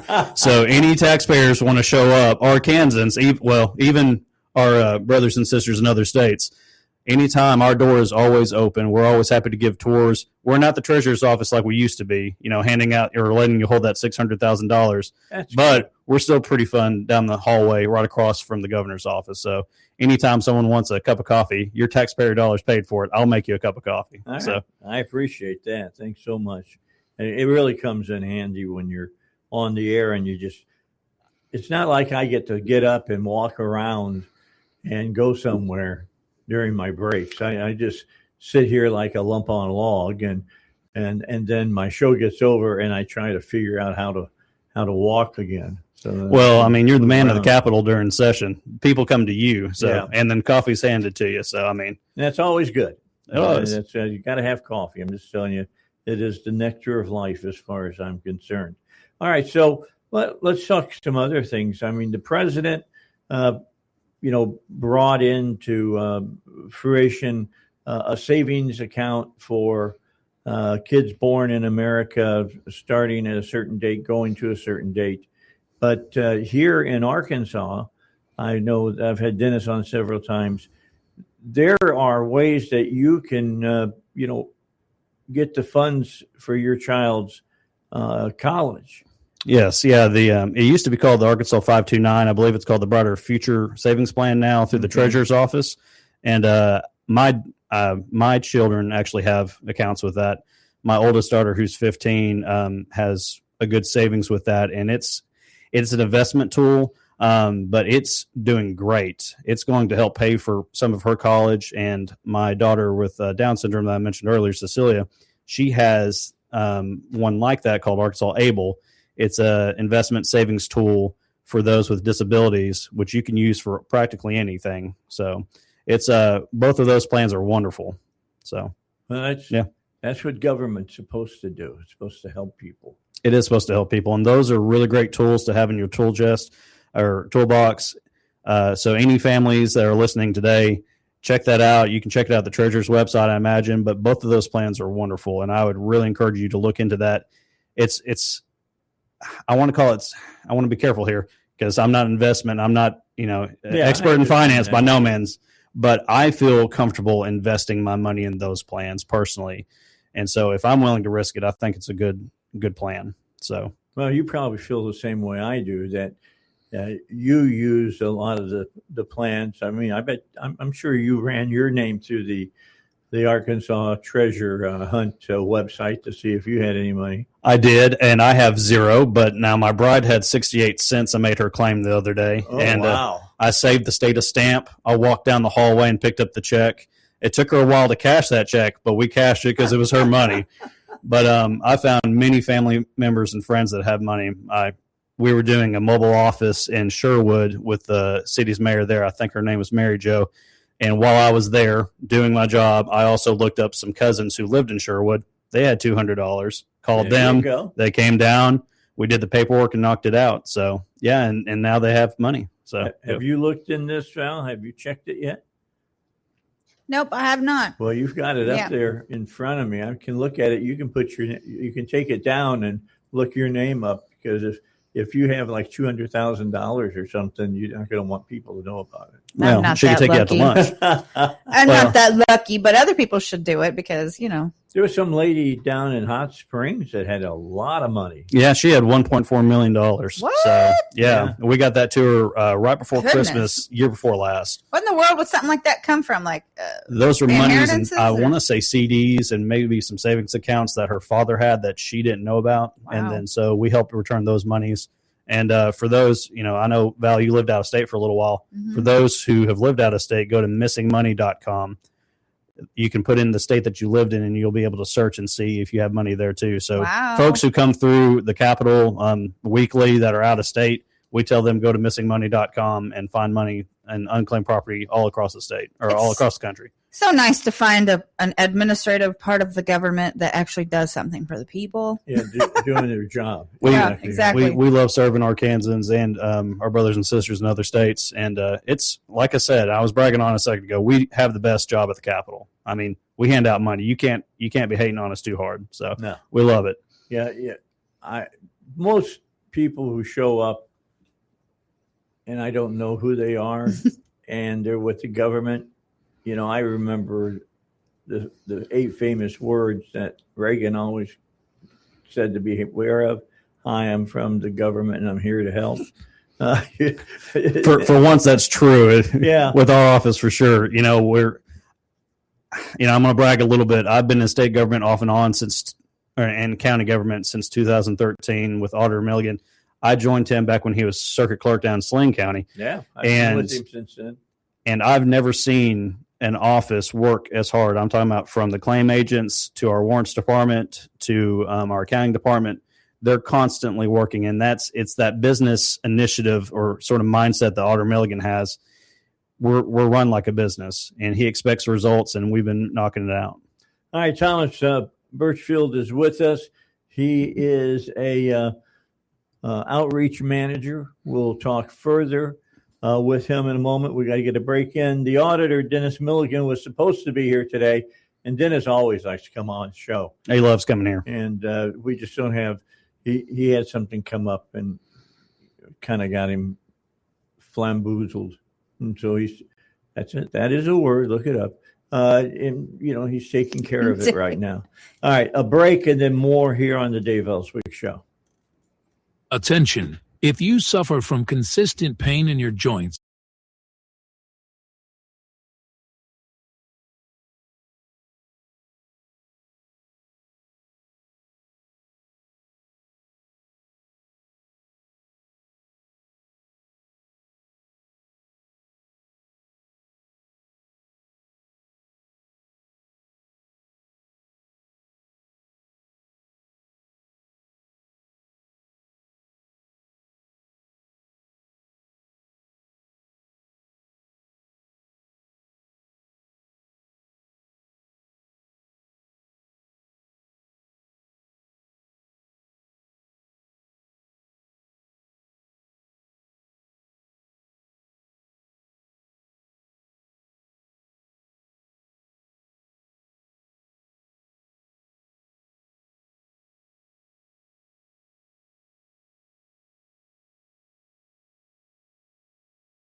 slow down out there. It's raining hard. And it hasn't rained like this in a little over a week. So that means a lot of oils and dirt and things of that nature were on the highway, and you mix water with that, it gets slippery, and you won't be able to stop as fast as you would hope that you'd be able to stop. In fact, Val, I talked to Joe yesterday, and Monday after I get off the air, I got to go over to Joe's garage, and we're putting 4 new tires on my car. I think I told you this yesterday. I got all excited because I got in under $1,000 for my crazy. tires.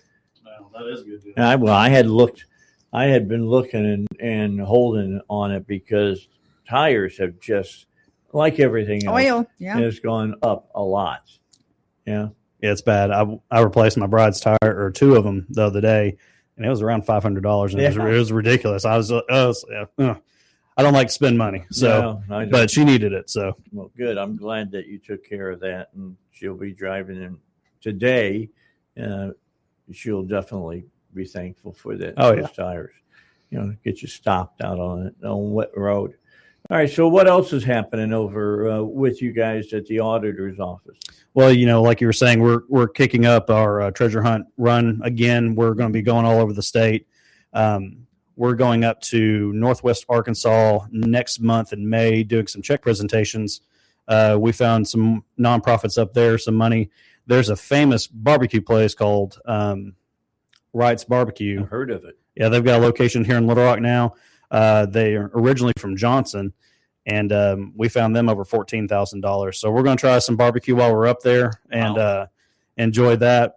And then we're planning on going to Jonesboro in September and doing some check presentations up there. There's a coffee business, a local one up there that has $22,000, and there's a technology sort of IT business that has $25,000 up there. So not only are we focusing on nonprofits, businesses, and churches, I mean, we're anywhere we can find money, we're going to make it happen. So those are some of the check presentations that we're looking at, and we're just going to be going nonstop. So how much is sitting in the bank for the auditor's office now? Well, we've got $400 million still in there, and holy cow! It was $400 million 3-4 years ago when we went in, and that well keeps filling up over and over and over. We're getting it out as fast as we can, but that's why we need help. So any listeners, tell your family and friends, check on claim@ar.gov, look up everyone you know, because you know someone, even if you don't have money. Like myself, I didn't have money. I knew I had family members. My bride had money. My daughter's school had money. You know someone that's got money. So we want that money to be gone. So y'all claim. That's really amazing. Yeah, it's exciting. So doing that, and then we've got all kinds of initiatives going on with our office. But with me being the treasure hunt guy, I'm focused on just getting that money out. Yeah, one thing, check. We have physical items in the office too, in our vault, which I know Auditor Milligan's talked about. With baseball season going on right now with the Travs down the way, we've got a baseball signed by Babe Ruth in our vault that we need someone to come grab. It's worth some money. It is worth some money. We've got gold bars, silver bars. We've got war medals. We even have a set of dentures. Someone needs to come and grab those. We do. How do you lose your dentures and not know it? Someone put their dentures in the safety deposit box, and then it expired and came to us, and so. Someone's missing dentures out there. Some lucky person, some heir is going to grab some dentures. I will say we do actually do, legally we're allowed to auction off items after a certain amount of time. Those are turned into the money. And so those monies will still go to the original owner. But if those dentures ever go up for sale, I'm going to grab them just for having a talking piece as I'm traveling around the state. So I wonder if you put that Babe Ruth baseball up for, sale, you'd have some big time. That owner would be getting a lot of money. Yeah, absolutely. So that's very cool. So explain to my listeners here. We've got about 4 minutes left.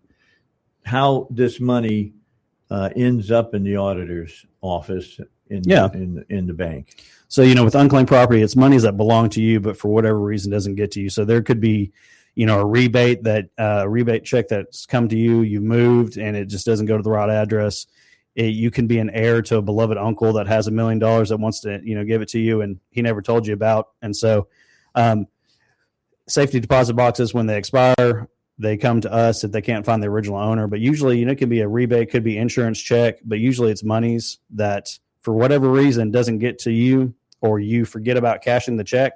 After a certain amount of time, those businesses are obligated to turn those monies over to us, and then it's our job to return those monies to you. So we have a little bit more resources at our hands or disposal to be able to help return those monies to Arkansans that sometimes businesses don't have.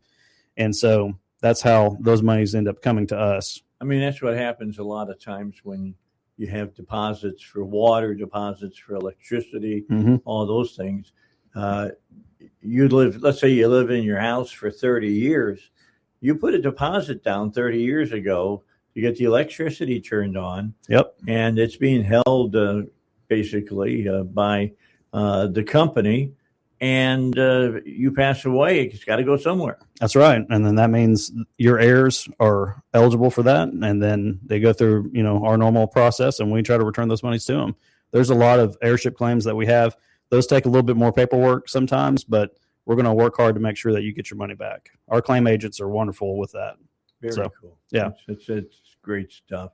And Dennis does a good job with money. I'm just telling you, when he was with the Treasury, he made a lot of money for the state. He did. Yeah. So he earned the state a little over $600 million through investments over that 8-year period. At that time, that's the most that any other state treasurer had done in our state's history.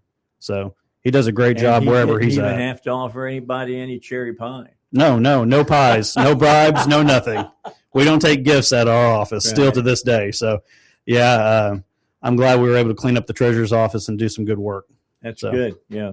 Is Schaffner out of jail now? She's out of jail. I think she's just sort of, I don't want to say enjoying retirement, but I think she's just doing her own thing. Keeping her head down. Yeah, God bless her. I'll pray for her and hope, she does well, but she's served her time and she just needs to stay out of government. Yeah. So, she needs to stay away from the government. That's right. About that.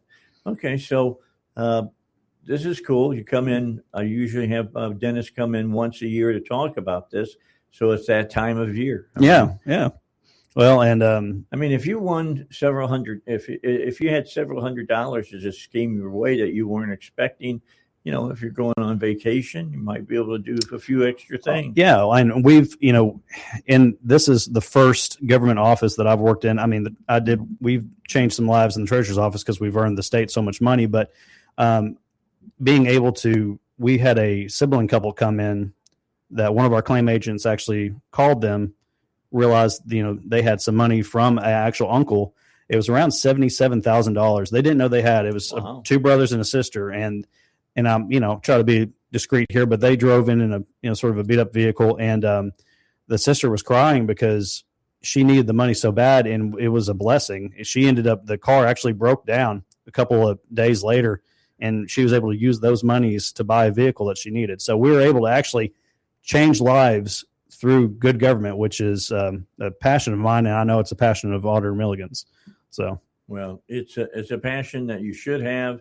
That millions upon millions of dollars just waiting to be claimed. That's right. All they have to do is go to our website, claimit.ar.gov, or call our telephone number 501-682-6000, and you'll be able to talk to claim agent. They'll search for you if you have problems with the website, which it shouldn't. It's a wonderful, easy website. But if you just don't want to look it up yourself and you're here at the Capitol, you can holler at me, Thomas Birchfield. I'm your outreach manager. I'd be happy to look up all your family and friends because I want you to have money. That's very cool. Yeah.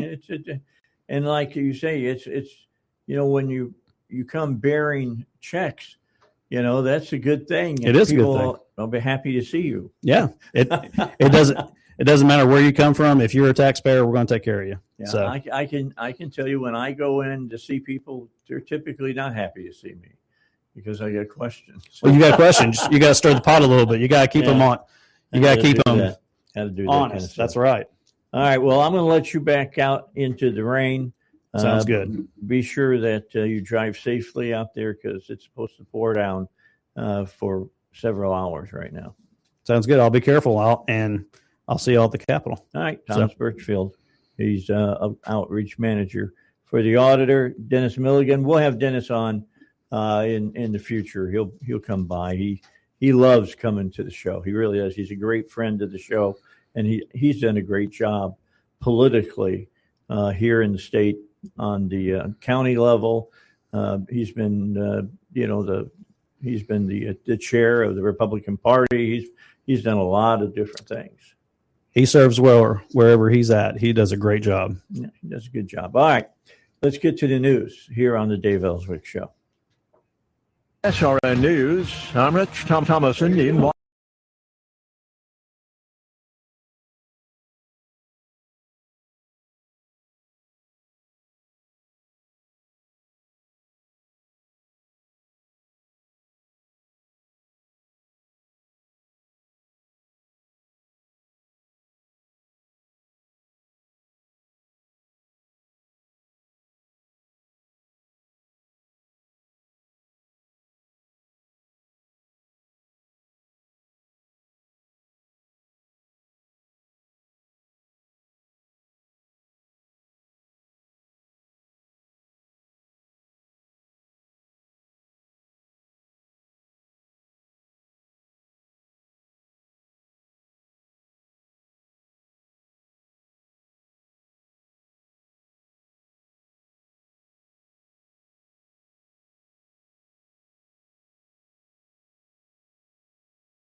It's a Friday show on the Dave Ellswick Show here at 101.1. The answer, we've got about a half hour left here in the 9 o'clock hour. Our thanks to Thomas Birchfield for coming in and sitting down and talking with us for a few minutes, taking the place of his director in the auditor's office, Dennis Milligan, who got called away at the last moment. But going to be interesting to see exactly what is happening over there. You know, they've done good work over at the auditor's office, and And Dennis has done good work as far as he was the state treasurer for 8 years. He worked down in Saline County for several years. And wherever he shows up, the organization tends to do their job and do it very, very well. We got a couple of more stories here that I wanted to get to. We got Razorback Zach coming in here in a few minutes. We're going to talk to him about what's going on here in Arkansas with sports. We'll talk a little Cowboys as well because he's a Cowboy fan. I don't think he wants to admit it, but he is a Cowboy fan. I'm looking here. Let me get down to the bottom here at these stories. There is a new terrorist group, a proxy threat that people are saying that need to be watched. It's called the Popular Mobilization Force, and it's not in Iran, it's in Iraq. We have long talked about the threats of Hamas in Gaza, Hezbollah in Lebanon, the Houthis in Yemen. Eli Lake now is warning of a newer and newly potent threat called the Popular Mobilization Forces in Iraq. According to the Wall Street Journal, the militias are responsible for drone attacks on the Kuwaiti consulate in Basra and the Emirate consultant in Iraq's Kurdistan region. Quote, since the start of the conflict, the Kurdistan region has been consistently attacked externally by Iran and internally by the Iranian-backed militias. The Kurdistan's regional government's representative told us in an interview earlier this month that Aziz said that the Kurdistan region has absorbed more than 700 attacks from drones, missiles, mortars, and rockets, resulting in the deaths of 16 people and over 90 serious injuries. Being quoted, the militias are responsible for a lot of the havoc, and the government in Baghdad is not doing enough to rein them in. The Iraqi militias, also known as the Popular Mobilization Forces, have not observed the ceasefire that Trump extended on Tuesday. They have continued to launch drone, rocket, and missile attacks, one U.S. defense official working on the Iran war said. So it's not the safest place in the world right now over in the Middle East. And then finally, and this is a story, but it's one of those no-brainer stories. The quality of life in Los Angeles County is at an all-time low, and the folks at UCLA have been measuring that for 11 years. There's plenty not to like about Southern California today. UCLA has conducted this study for 11 years. Let me tell you what it's done. It is the lowest quality of life index on record. UCLA putting out a press release says Los Angeles County residents are less satisfied with their quality of life than at any time in more than a decade. That, according to the 11th annual UCLA Los Angeles County Quality of Life Index, a project of the UCLA Luskin School of Public Affairs in partnership with the California Community Foundation. The overall index dropped to a historic low of 52, with 6 of the 9 categories that comprise the index also falling to their lowest levels on record. Top line numbers, 52, lowest quality of life index score on record, 40% share of voters undecided right now in the LA mayoral race, 31% of residents worried about deportations, 26% residents are reporting wildlife-related income loss, and 56% dissatisfied with wildfire recovering efforts. UCLA has that full report out if you want to take a look at it. But I'm surprised that the dissatisfied folks with the fire recovery efforts is just at 56%. I mean, those fires destroyed whole neighborhoods and changed lives for a lot of people. It's hard to find, almost find a hotel room right now down there around LA. People are living in hotels and things while they're trying to get their life in order from the problems that they've had because of those fires that swept through the valleys out there outside LA proper. The mayor having some real problems. She wants to get reelected. But 40%, I mean, that's a lot of people. 40% of registered voters are undecided in the LA mayoral race. That does not bode well for the mayor who's running for reelection. I don't know if she's going to make it or not, as far as that goes. All right, let me jump over here to the Daily Wire, see if they have anything for us to get to before we call it a day and we can get into sports. Trump is hinting at a major 2020 move if the SPLC found guilty of fraud. One of the greatest political scams in American history is what some people are saying. President Donald Trump commented on the federal charges facing the Southern Poverty Law Center.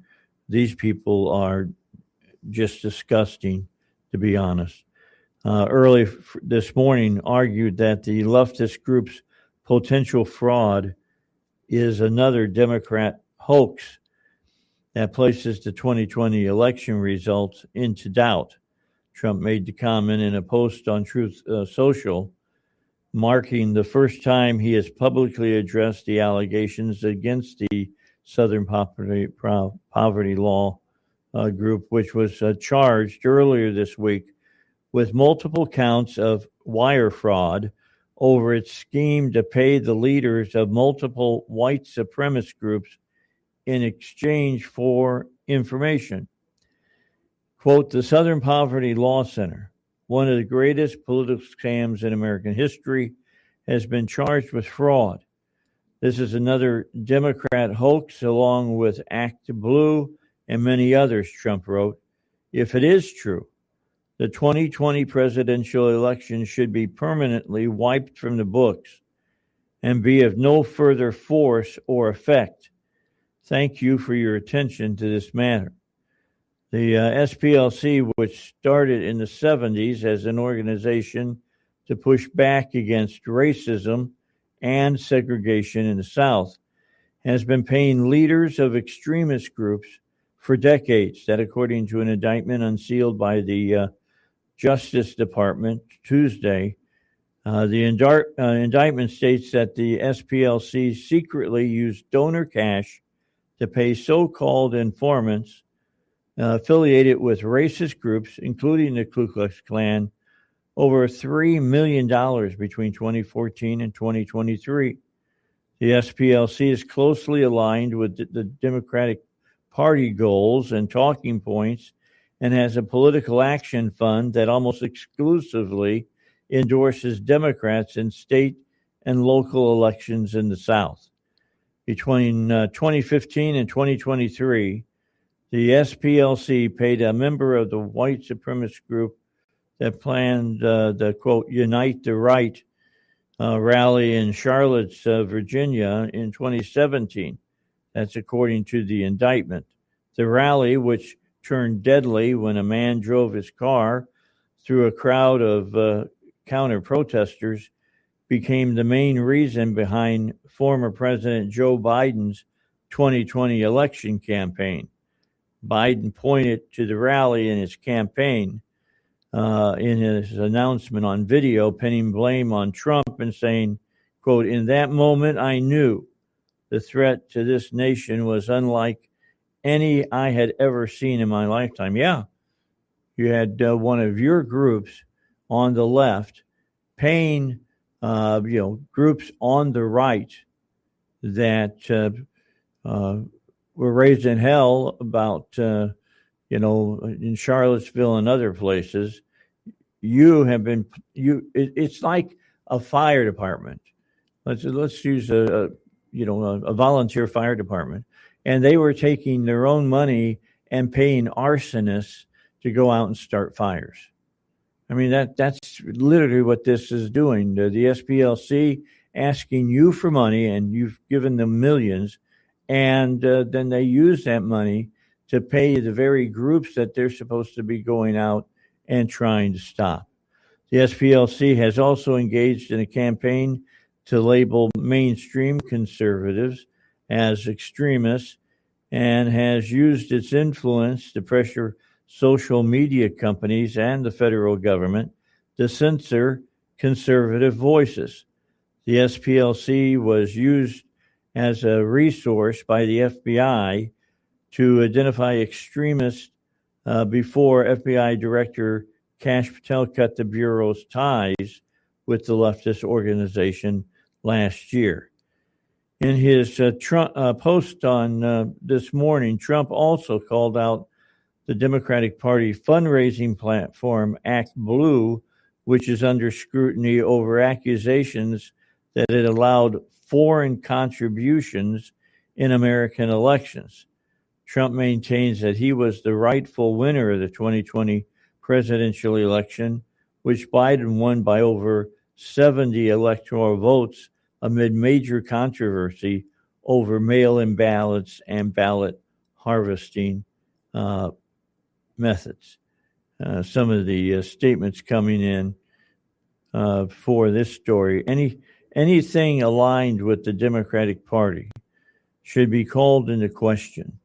All the media outlets, all of these nonprofits, the DNC, it just gets more insane by the day.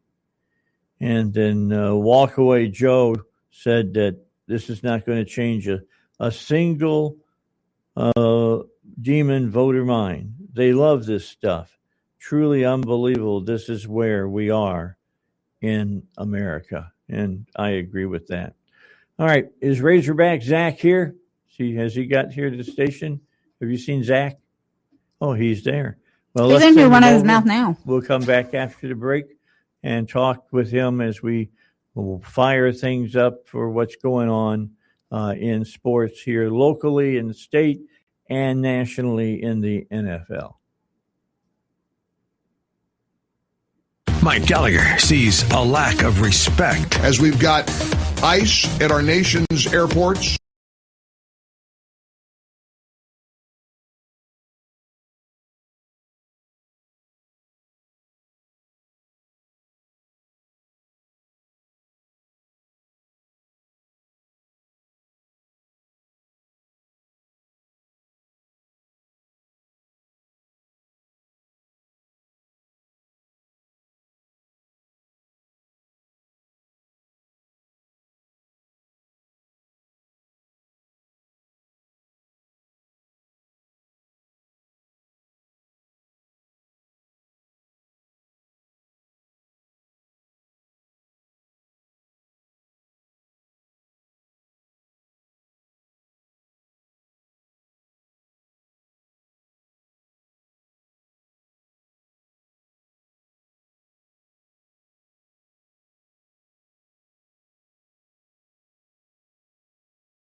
from Alabama, making him heir apparent to their quarterback that they have right now, who's been doing a great job. Yeah, and that to me it doesn't make a lot of sense of why they did that. I mean, yeah, you want a decent backup just in case he goes down, because if they don't have anybody. They don't have anybody. It's like the Cowboys. If Dak goes down, who are you gonna? I mean, who's the backup? Cooper Rush? Yeah.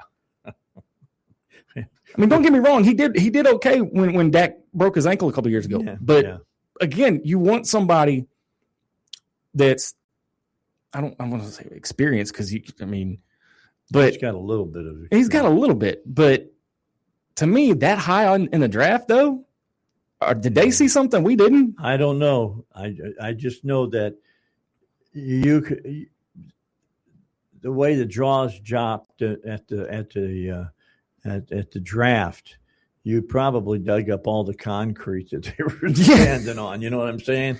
It was really when amazing. I got the alert, because I was busy doing another project, but when I got the alert, I looked down and went, what? Yeah, he was like 13. He's like top 15. I'm like, there's no way he's a top 15. No, he's not. But he's going to make some big money. He is, but is he going to make an impact? Is the question. I said money. It doesn't necessarily mean they're going to be successful. True.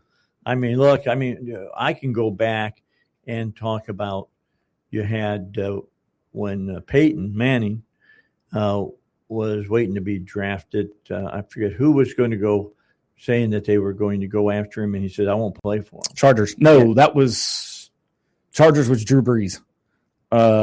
Who was, I think, was it the Giants? No, I don't remember. All I know is that Peyton Manning said, I'll sit out a year. Yeah, and I know the story. I just can't remember what team it was. I know that the Chargers wanted Drew Brees, and that's how he ended up with the Saints. And then, of course, everybody knows Brady's up and coming when Bledsoe got hurt. Yeah, but you look at Leaf, who was that's a name I haven't heard in a while. Okay, he was the number one pick. San Diego, wasn't it? Yeah, number one pick, and he was at a Boston college, wasn't he? I think. No, he was like Oregon or somebody. He was a West Coast team, college. But anyway, he played 1 year and could keep his life under control. Yeah. After that, everybody knew this guy was bad news. Well, it was like Jamarcus Russell out of LSU. Yeah. When he went to the Oakland Raiders. He was a stud at the time at LSU, goes to the Raiders, and he's a bust. That's because he's a bum. Well, I was really I was talking to my wife. She doesn't watch the draft. She was just sitting there scrolling while I was watching it. And I said, you know what's been incredible today? And she said, what's that? I said, have you listened to these players that they've interviewed after they've been drafted? It's not like Ebonics High. All right. And she says, what do you mean? I said, these guys are speaking great English. They sound like they're well educated. I said, football teams have gotten better now, knowing that there's more than just size and and stuff. Well, and Dave, one of the things now, especially with NIL, going through college and everything, they actually go through media classes to learn how to interview and answer questions to the press and everything else. Well, everybody did great. The one that really kind of touched my heart a little bit, and I forget, he went to the Giants, secondary guy. And they walked down like that little hallway type thing, with the team logos on it and stuff. He stopped and had to take a knee because he was crying. That tells you. What I mean. Some of these guys, this is their dream. Oh yeah, this is what they worked their entire lives for, and then some of them like to take advantage of it and go, "I'm an NFL player now." No, they didn't say that. None of them. All of them humble guys. Oh yeah. That was very cool yesterday. I was really pleased to see that. I was also amazed at look, I followed NFL for a long time.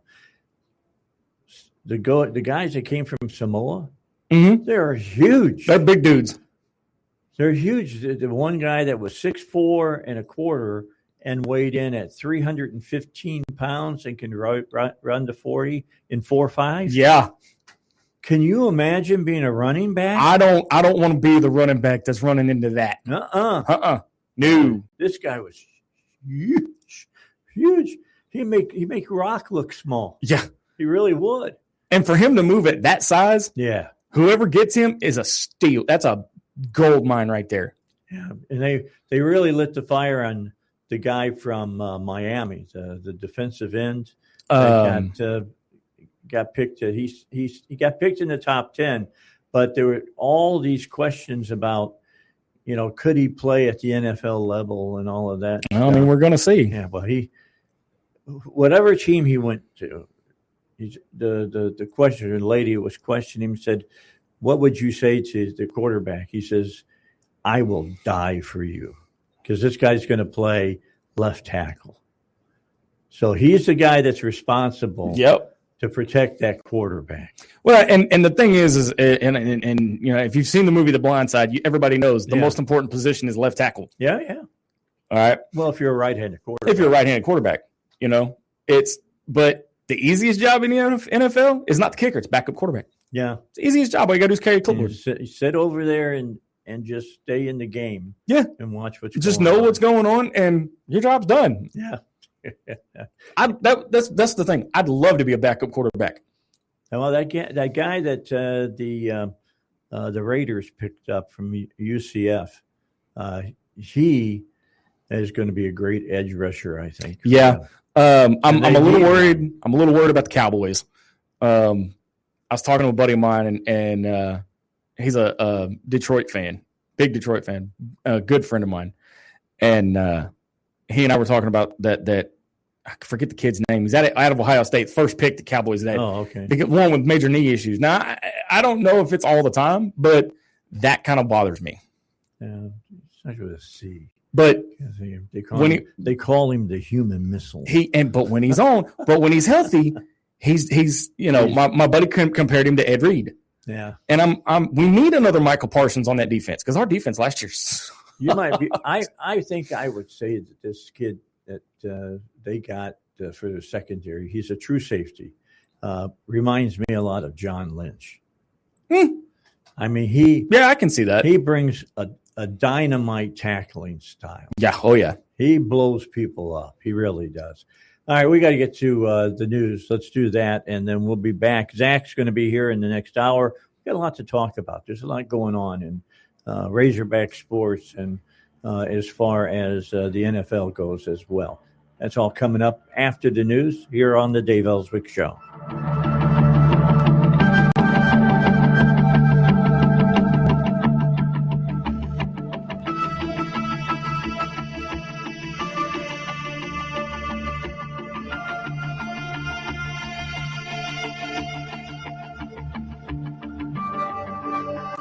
News breaks fast. We break it down faster. 101.1 The Answer, where Little Rock comes to talk. KDXE, Kamak Village, Little Rock. Breaking news this hour from Town Hall. I'm Rich Thomason. All eyes will be on Washington, D.C. tomorrow evening. First, President Trump will attend the annual White House Correspondents' Dinner, venturing into what some observers suggest may be unfriendly political territory. At the same time, across town, at the Museum of the Bible, a national scripture reading called America Reads the Bible will culminate.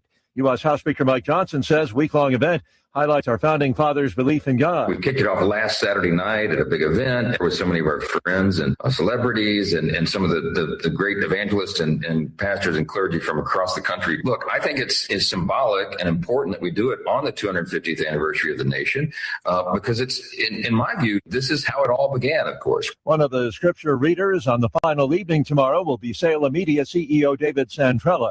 Speaker Johnson's full interview will be heard when the news program This Week on Capitol Hill is broadcast beginning at 10 a.m. Eastern Time tomorrow on the Salem News Channel. Secretary of War Hegseth says it's up to Iran. He says Tehran has a chance to make a good deal, a wise deal with the U.S., an agreement that would bring peace, an end to the war. Operation Epic Fury has been laser focused from the very start, as I've said to all of you. Clear mission objectives, and ultimately Iran will not have a nuclear weapon. Hegseth says the U.S. blockade of Iranian ports remains in full effect. 34 ships have been turned around in the Strait of Hormuz so far. The Justice Department has ended its investigation of outgoing Federal Reserve Chair Jerome Powell, clearing a major roadblock to the confirmation of Fed Chair nominee Kevin Warsh. Two parts of the country struggling to cope with natural disasters, tornadoes and destructive hail in the plains, devastating wildfires in the southeast, South Georgia specifically. On Wall Street, the Dow down 146 points, NASDAQ up 242. More on these stories, townhall.com. We all hear the radio ads about the IRS. They tell you to be afraid, to be scared, and they try to frighten you into calling. I'm not here to do that. Tax Relief Advocates is different. TRA is here to tell you that if you owe money to the IRS, whether it's $5,000, $50,000, or $500,000, we have a solution. It doesn't matter if you're sitting in your car, at work, or with your kids. No matter where you are, call now. 800-583-0141. Don't lose hope. TRA can eliminate or reduce what you owe to the IRS. Generous programs are now available that can give you a fresh start. Our passion is taxes and helping individuals fix their IRS problems. We have over 1,000 5-star reviews on Google and an A+ with the Better Business Bureau. You don't need to be afraid of the IRS any longer. End your tax nightmare today by visiting us online at TRA.com or call 800-583-0141. That's 800-583-0141. Tax Relief Advocates, real solutions for real people. Those beloved black and white bears are coming back to Atlanta. China's announced it will send 2 giant pandas to Zoo Atlanta in Beijing's latest effort at panda diplomacy, despite tensions with Washington and less than a month before a much-anticipated visit by President Donald Trump to Beijing. The China Wildlife Conservation Association says male panda Ping Ping and female panda Fu Shuang from the Chengdu research base of giant panda breeding will kick off a decade-long conservation cooperation under an agreement it signed with the zoo last year. The association didn't specify the departure date, but said the US side was actively carrying out facility upgrades to create a more comfortable and safer environment for the pair. I'm Charles de Ledesma. The EU has approved a $106 billion loan package for Ukraine. The decision came after Russian oil began flowing again to Hungary and Slovakia through a key pipeline. News and analysis, townhall.com. Everything old is new again. WK Kellogg Company said on Thursday it's including toys with some of its cereals for the first time in more than a decade. Starting April 26, special edition boxes of Frosted Flakes, Fruit Loops, Apple Jacks, and Corn Pops will have plastic toys shaped like characters from Disney and Pixar's Toy Story 5. The movie's scheduled to hit theaters in June. Plastic toys used to be a mainstay in cereal boxes, but they've gradually disappeared as manufacturers tried to cut costs and consumers worried about choking and other hazards. Keith Peters reporting. In the latest round of tech industry job cuts, Meta laying off about 8,000 workers. Microsoft is off. Meta confirms plans to cut about 10%.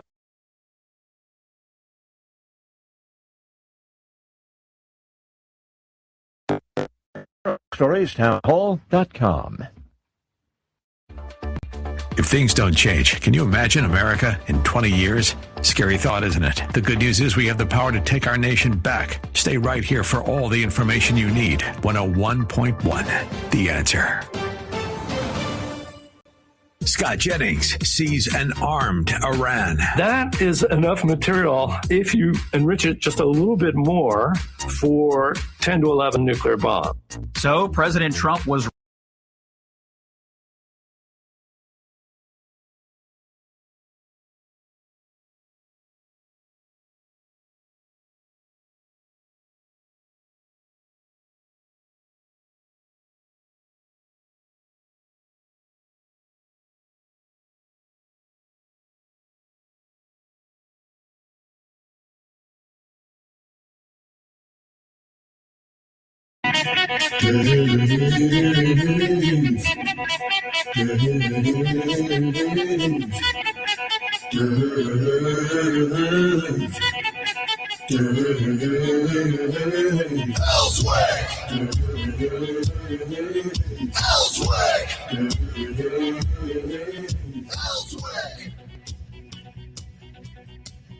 let me just say, in answer to what you were just talking about, happens to the best of us.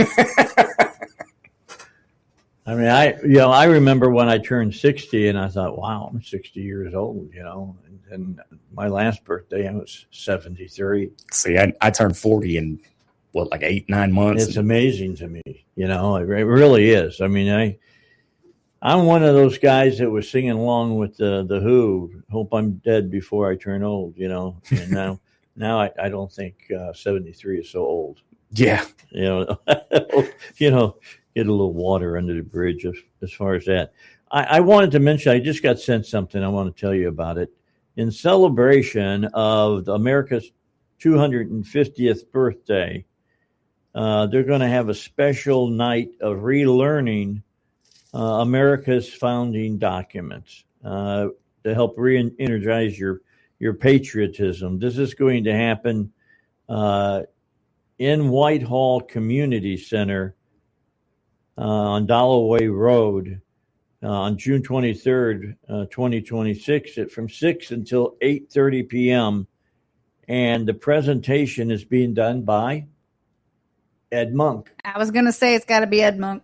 Ed Monk's going to do it. He's going to talk about the Constitution.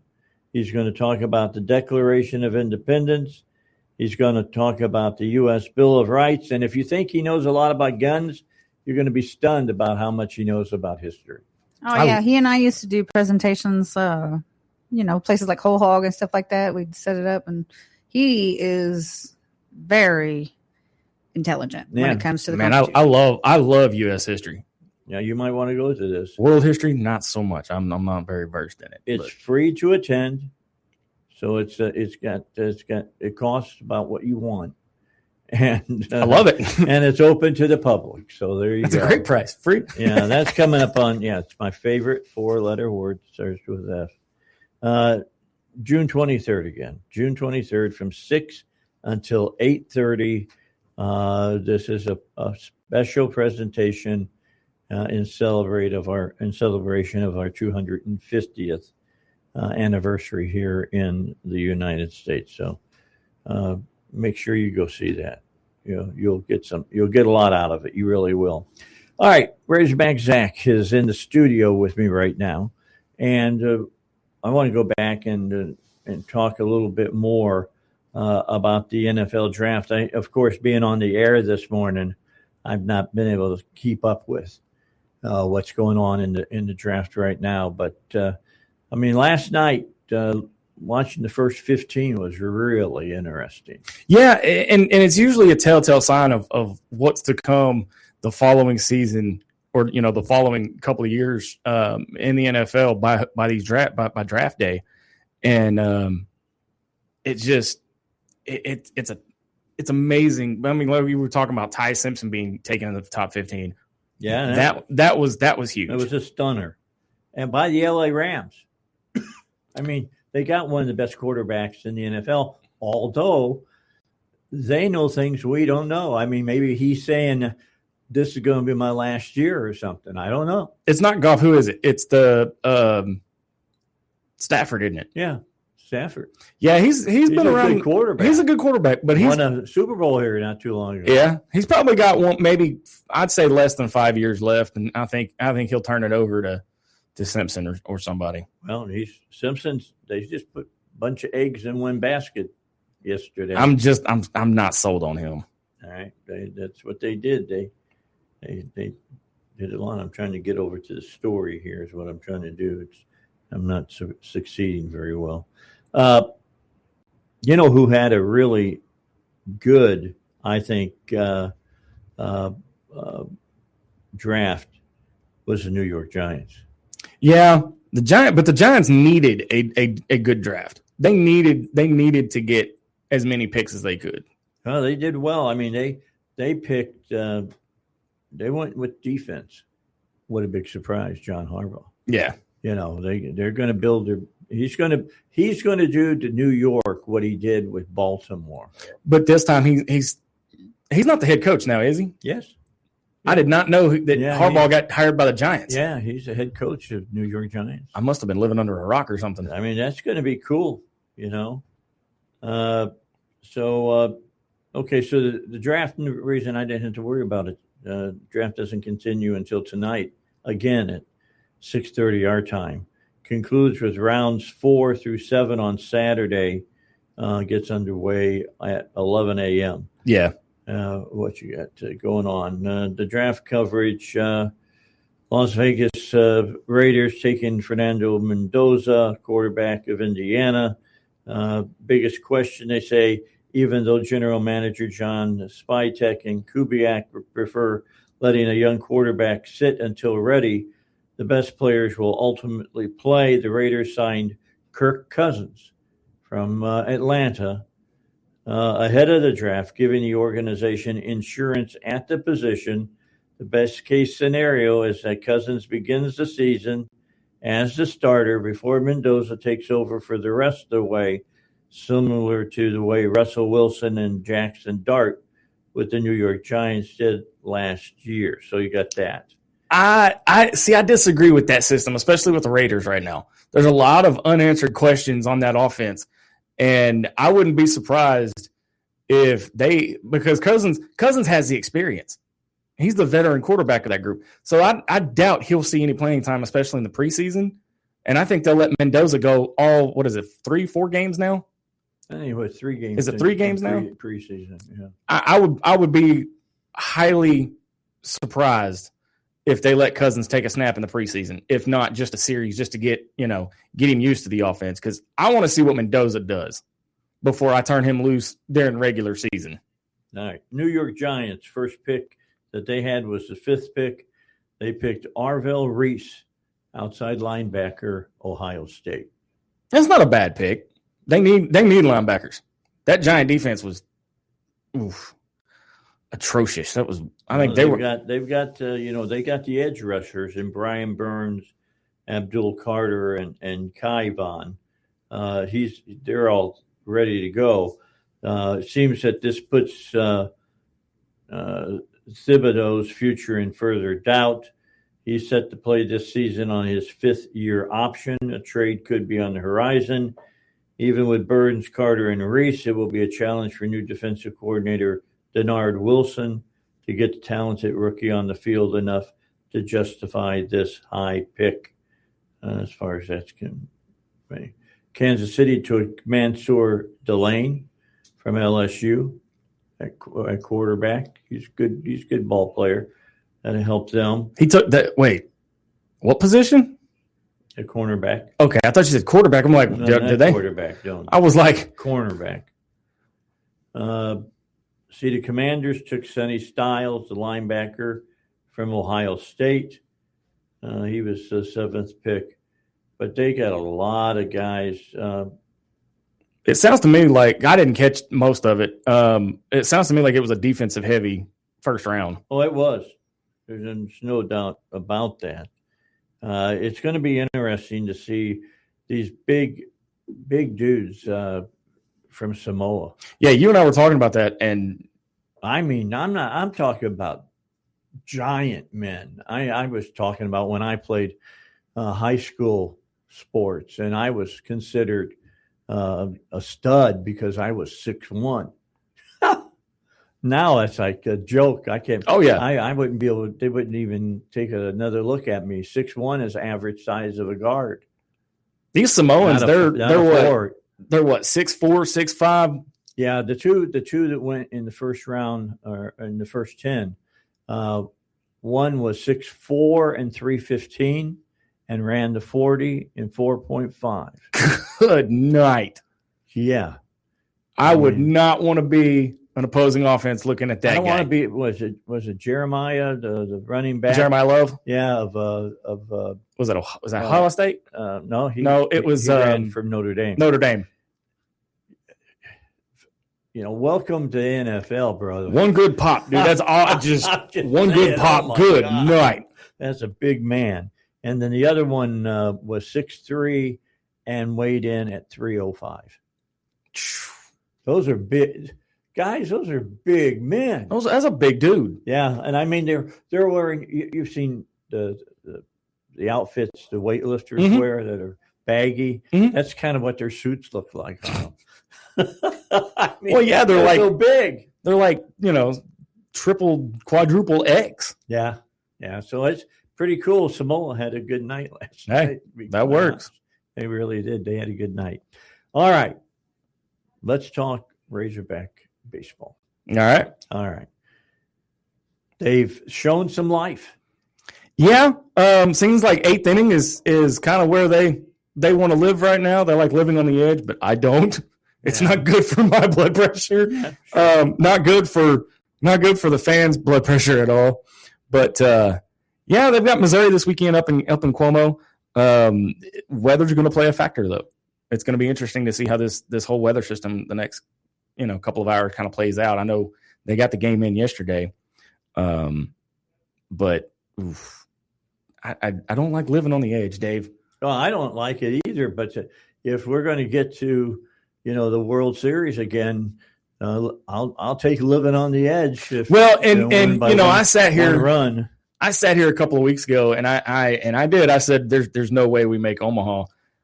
I stand corrected. There is a chance, but here's the thing: Arkansas has been one of those programs that's always been a consistent postseason team. They've always been in. They're always in the Omaha conversation. They're always consistent top 8. They've struggled this year for a couple of reasons, but I think they're finally starting to figure it out. That Florida sweep a couple weeks back, I think woke them up. That was a wake-up call? I think it was. Not to mention, I'm pretty sure DVH got in their tails because he called a couple of guys out, and since then they've really stepped up. Well, the coach has been talking about the brother of Kuhioloi. Yeah. Saying that he's not doing the job. Yeah, he was one of the players that he got called out on, and because I think they expected big things from him. Because, I don't know if it's the pressure of following his big brother, or if it's between the ears. A combination of both. I don't know if he's got too much pressure on him. It's kind of hard to kind of judge where his head's at right now. All I know is he's going to have to pull it together. Well, yeah, he's got to get his bat going. Yeah, he's a good hitter, and he's just been mediocre the whole season. And Art, I'm still waiting for that ace. Well, I'm still waiting for that one pitcher to kind of stand, because you got guys like Kevin Kopps a couple years ago. You had who was our closer? The fireballer. Yeah, I know who you're talking about. You had him. And then, last year you had Gage Wood. Who's going to step up and take that spot? I haven't seen anybody that I'm confident in going, that's the guy. It was supposed to be guys like Gabe Gackle, and it's supposed to be guys, the senior leadership, Parker Coyle, Gabe Gackle. I just don't see anybody that's stepped up. Yeah, and now's the time to step up. I mean, we're on the edge of SEC playoff time. Yeah, and I don't want to be, and it's been a long time, Dave, since we've had to use the SEC tournament to get into a regional or even in the postseason. I don't want to be that team this year. No, I don't. You never want to be. I get teams are going to have down years, but this one's been kind of there's a lot of inconsistencies with this team. And I don't understand why they haven't figured it out this deep into the season yet. I think the head coach feels exactly how you do right now. If I'm DVH, I'm pulling my hair out. He doesn't know what team he's going to get when they take the field every game. It's going to be interesting. You've got 2 games left against Missouri, and we're going to have to take this series if we've got any chance of jumping up higher in the rankings, because right now we're on the outside looking in. Well, we're hanging in just barely in the top 25. Yeah, and it's been since 2006 that we've been barely in the top 25. We've always hung out, and even on down years, even on off years, we've top 15, is probably the worst we've done. But this is rough. All right, let's take a break. 20 after 10. Razorback Zach could be with us until 11 o'clock. We'll talk a little bit more sports with you here on the Dave Ellswick Show. I'm going to get in and talk a little bit about the fast pitch Lady Hogs when we come back, but we're going to talk baseball a little bit more when we return here on the Dave Ellswick Show. Tell you about a man named Phineas who as a child survived the Holocaust. Phineas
right now, how many more games do the Razorbacks have to play now before we start the SEC tournament? I think it's only just a few weeks. Let me get that schedule pulled up real quick. I mean, Missouri is the final SEC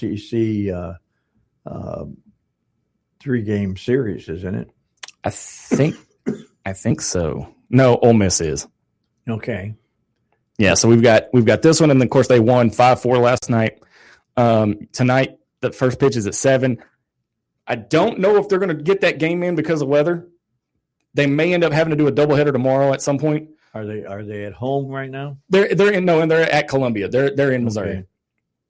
And that the weather is getting kind of iffy up there. Can get chilly. They got that severe weather, and then they come home Tuesday and Wednesday and do Northwestern State, and then they have the final series of Ole Miss at home May 1st through 3rd. Okay, so they got 2 weeks. I stand corrected. We still have a couple of weeks. My phone decided it wasn't going to load.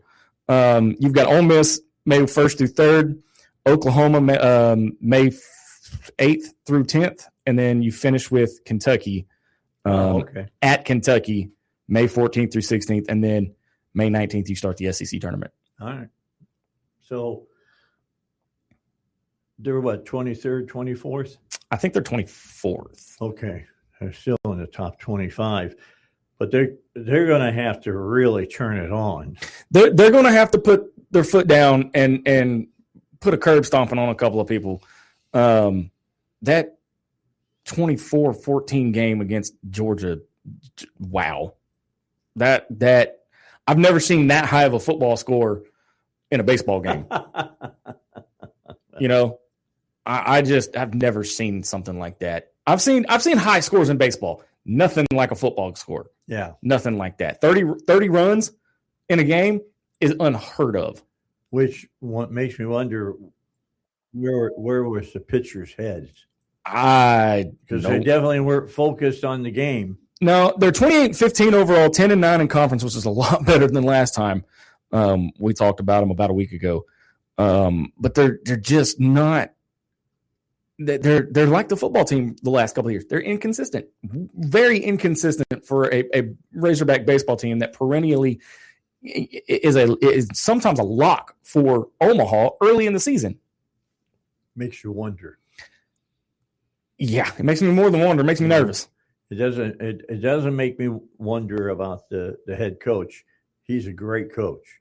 Makes me wonder about the people that they went out and recruited. I think they missed in the portal this year. And I'm gonna say it. And again, I'm not the baseball guy. I'm the football guy on our staff.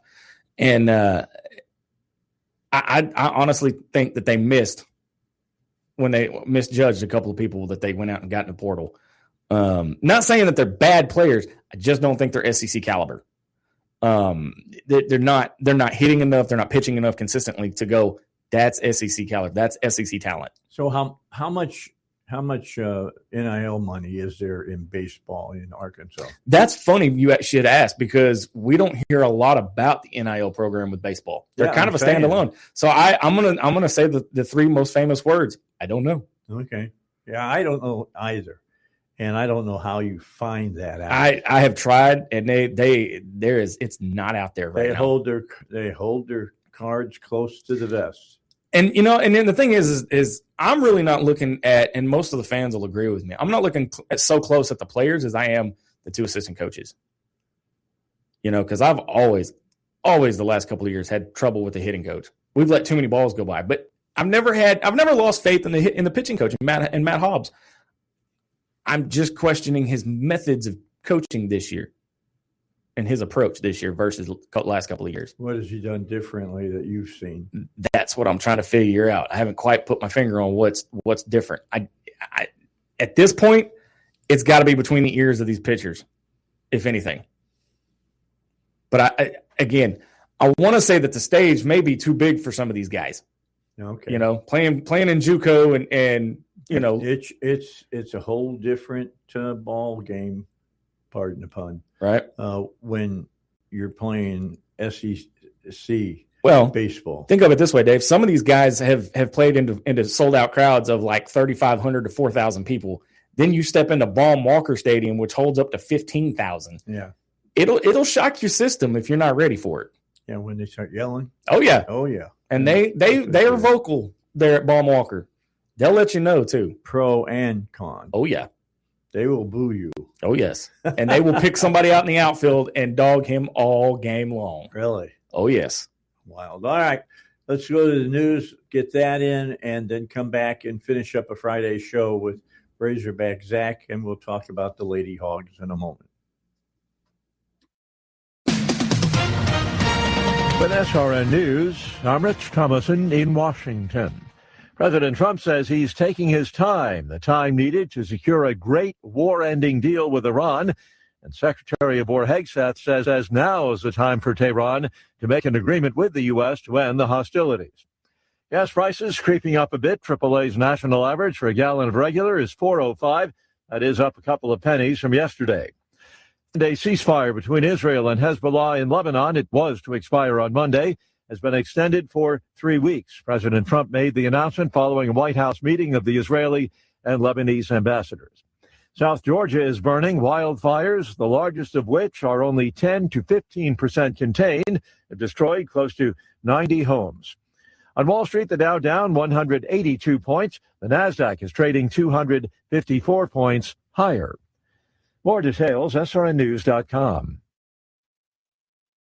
You'll hear the radio ads about the IRS. They tell you to be afraid, to be scared, and they try to frighten you into calling. I'm not here to do that. Tax Relief Advocates is different. TRA is here to tell you that if you owe money to the IRS, whether it's $5,000, $50,000, or $500,000, we have a solution. It doesn't matter if you're sitting in your car, at work, or with your kids. No matter where you are, call now. 800-583-0141. Don't lose hope. TRA can eliminate or reduce what you owe to the IRS. Generous programs are now available that can give you a fresh start. Our passion is taxes and helping individuals fix their IRS problems. We have over 1,000 5-star reviews on Google and an A+ with the Better Business Bureau. You don't need to be afraid of the IRS any longer. End your tax nightmare today by visiting us online at TRA.com or call 800-583-0141. That's 800-583-0141.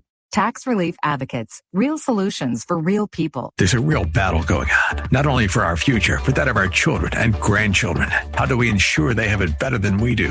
One way is to keep listening to us. We're your information source in the battle. 101.1, The Answer. What happens when feelings replace morality? If right and wrong are just personal opinions, then who decides why violence, theft, or chaos are wrong? In his new book, If There Is No God, Dennis Prager tackles the biggest questions of good, evil, suffering, and justice, offering clear arguments for anyone searching for moral clarity in a troubled age. If There Is No God by Dennis Prager. Available now at PragerStore.com. That's PragerStore.com. When your car is making a strange noise, no matter what it is, you can't just pretend it's not happening. That's an interesting sound. It's like your mental health. If you're struggling and feeling overwhelmed, it's important to do something about it. It can be as simple as talking to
Okay, so you're worried about the weather still. Yeah, weather's going to play a factor in all this. But then again, when I'm not, when I don't have my Razorback gear on as Razorback Zach, I'm usually a storm chaser. So meteorology and wet and severe weather is kind of up my other pathway that I usually take. But no, when it comes to baseball, yeah, weather's going to play a big factor. In fact, last weekend I went up to Fayetteville to catch one of the Georgia games, and it ended up in a lightning delay, and I ended up having to come back to Little Rock. But like I said, weather's going to play a factor. That's the way it goes in baseball. I don't have any fear that Arkansas can't get the job done, but our pitching is going to have to be a much more consistent. Well, they got to be when they walk out on the mound, they got to be mentally ready. Oh yeah. That's a huge part of baseball, where your mind is as far as that goes and how well focused you are. I watched the Lady Hogs win midweek, I watched the 7-2 victory over Tulsa, and Heron was on. She was on fire. I mean, she was on. She only gave up 4 hits. One was a long ball, but still. But my question, though, Dave, pretty amazing. When this team, can she stay consistent to get them to Oklahoma City? Well, that's always been the question. They've gotten close a couple of times, but have yet to break through. The buzzsaw they keep running into? Oklahoma. Oh, yeah. But they played a pretty good series against Oklahoma in the regular season. Well, they beat them for the first time in 7 years. Yep. So I don't want to go out on a limb. Do you think this is the year they get to go play in the World Series? This might be the year they make it to Oklahoma City. And the thing is, here's the thing, and I'm not going to put all my eggs in the basket and say they're going to win the whole thing. But just getting there for the first time in program history is a big deal. And that it plays into recruiting of, hey, look at where we were, 7 to 9 years ago when Deifel took the job to where she is now. Yeah, she's built a great program there. I'm gonna be honest with you, Dave. 9 years ago, I didn't know we had a softball team. I don't think half of Razorback fans knew we had a softball team, much less a gymnastics team. And they battled for a national title in Fort Worth. Excuse me. So it's going to be interesting. I'm sure that coach of the softball team probably feels like I do, and that is if they make it to Oklahoma to play in the World Series, that will break through and make it something that happens often. Well, and I've got 3 keys that's basically holding them back from getting into the College World Series in Oklahoma City. One of them, you've got to have a true ace dominance in SEC play. They got that in Heron. They've got to. Someone who can take game 1 versus elite teams and actually own it. And I mean, not just get them through, but I mean dominate from beginning to end. Right.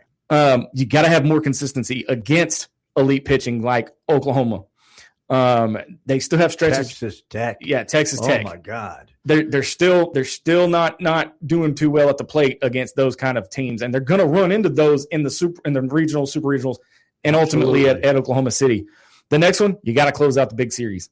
They did that against Oklahoma for the first time in 7 years. That's a plus. But can they and I'm gonna sound like a broken record. Can they stay consistent?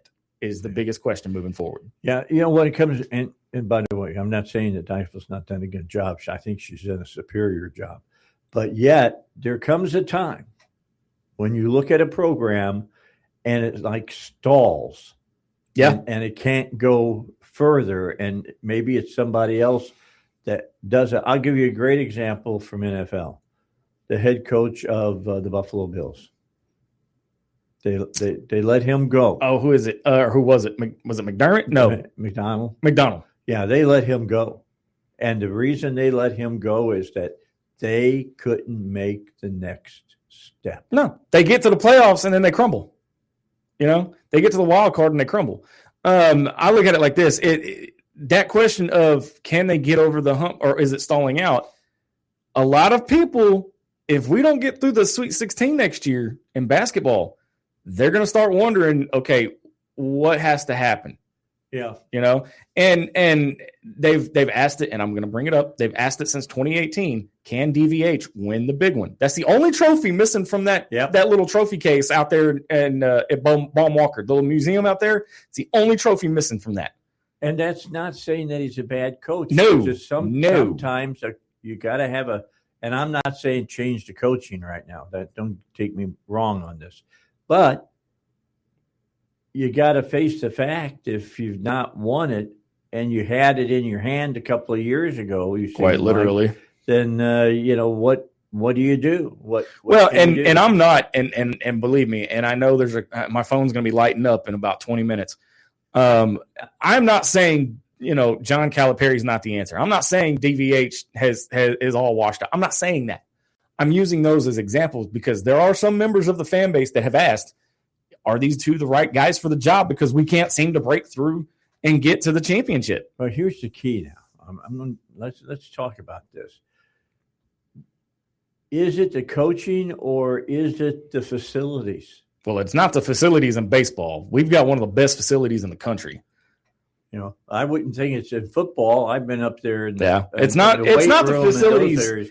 But that brings you up. Is it your assistant coaches? See, that's kind of where I'm leaning you're towards. Not getting the best that you need. And with the basketball team, I don't think so. I think Calipari's got. I think he's got a good plan going in. Okay. Baseball, I just think they missed this year. I think they just misjudged a lot of players this year. That's all. I mean, and it happens sometimes. Football is well, you got a blank slate to work with. You do have a blank slate. About 70% of this roster is brand new. And so if you guys go up to Fayetteville tomorrow, I'm still rolling around about me going. Like I said, I haven't decided completely yet, but it's going to be nice. Keep an open mind when you go up there tomorrow. It's more about it's installing a brand new offense. You're not going to see anything out of the ordinary, but it's more about seeing the team gel, chemistry, reinstalling, and rebuilding this program, because I hate to say it, this football program's hit rock bottom, and we've been there since about 2018, 2019.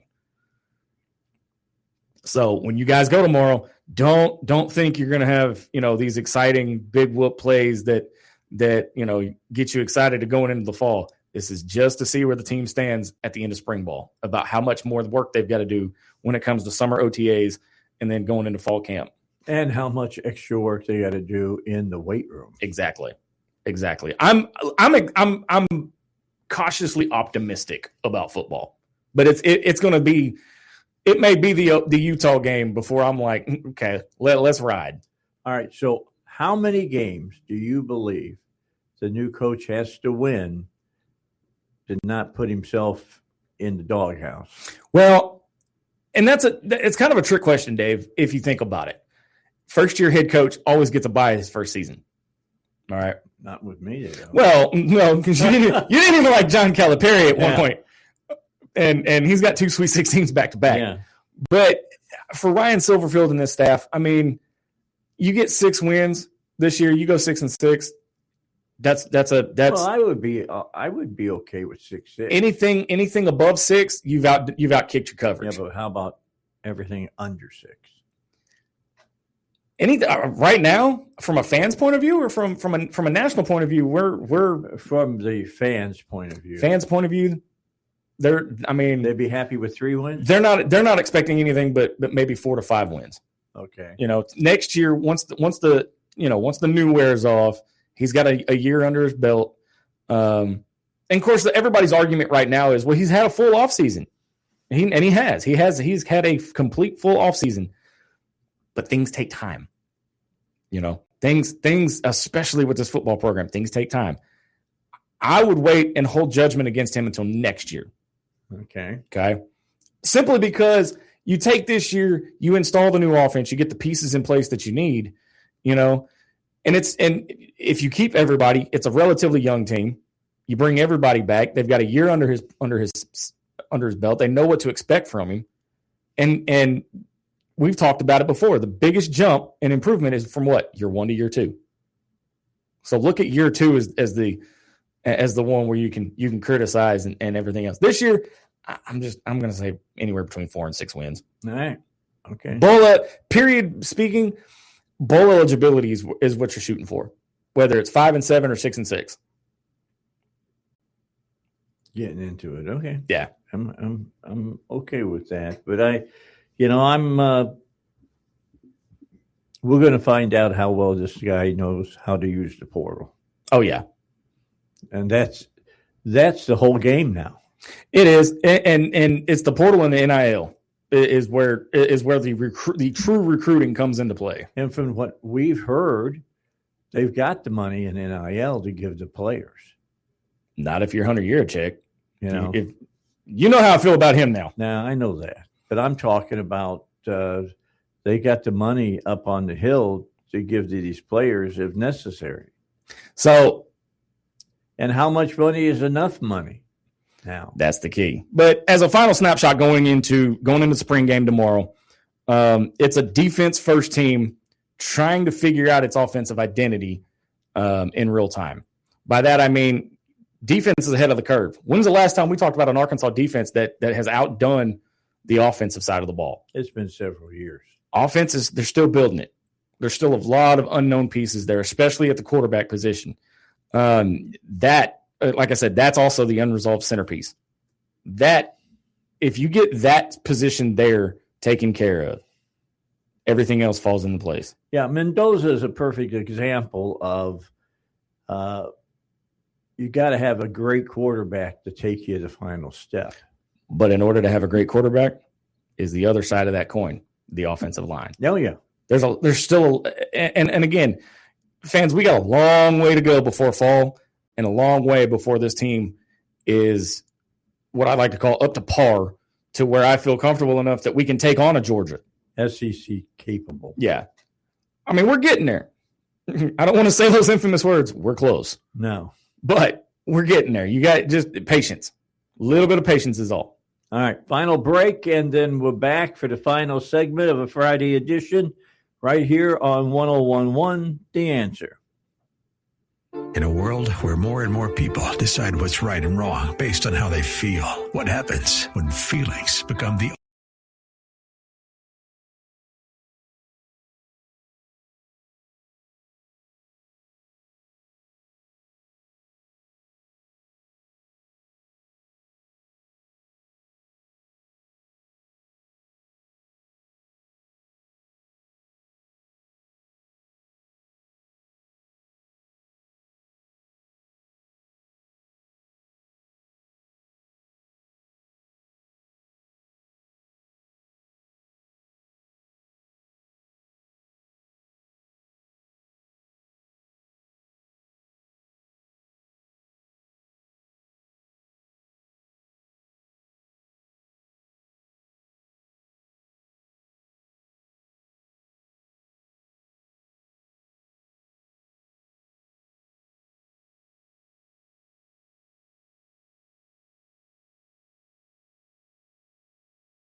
So what are you going to be watching during this Missouri segment? They've won one of the three thus far.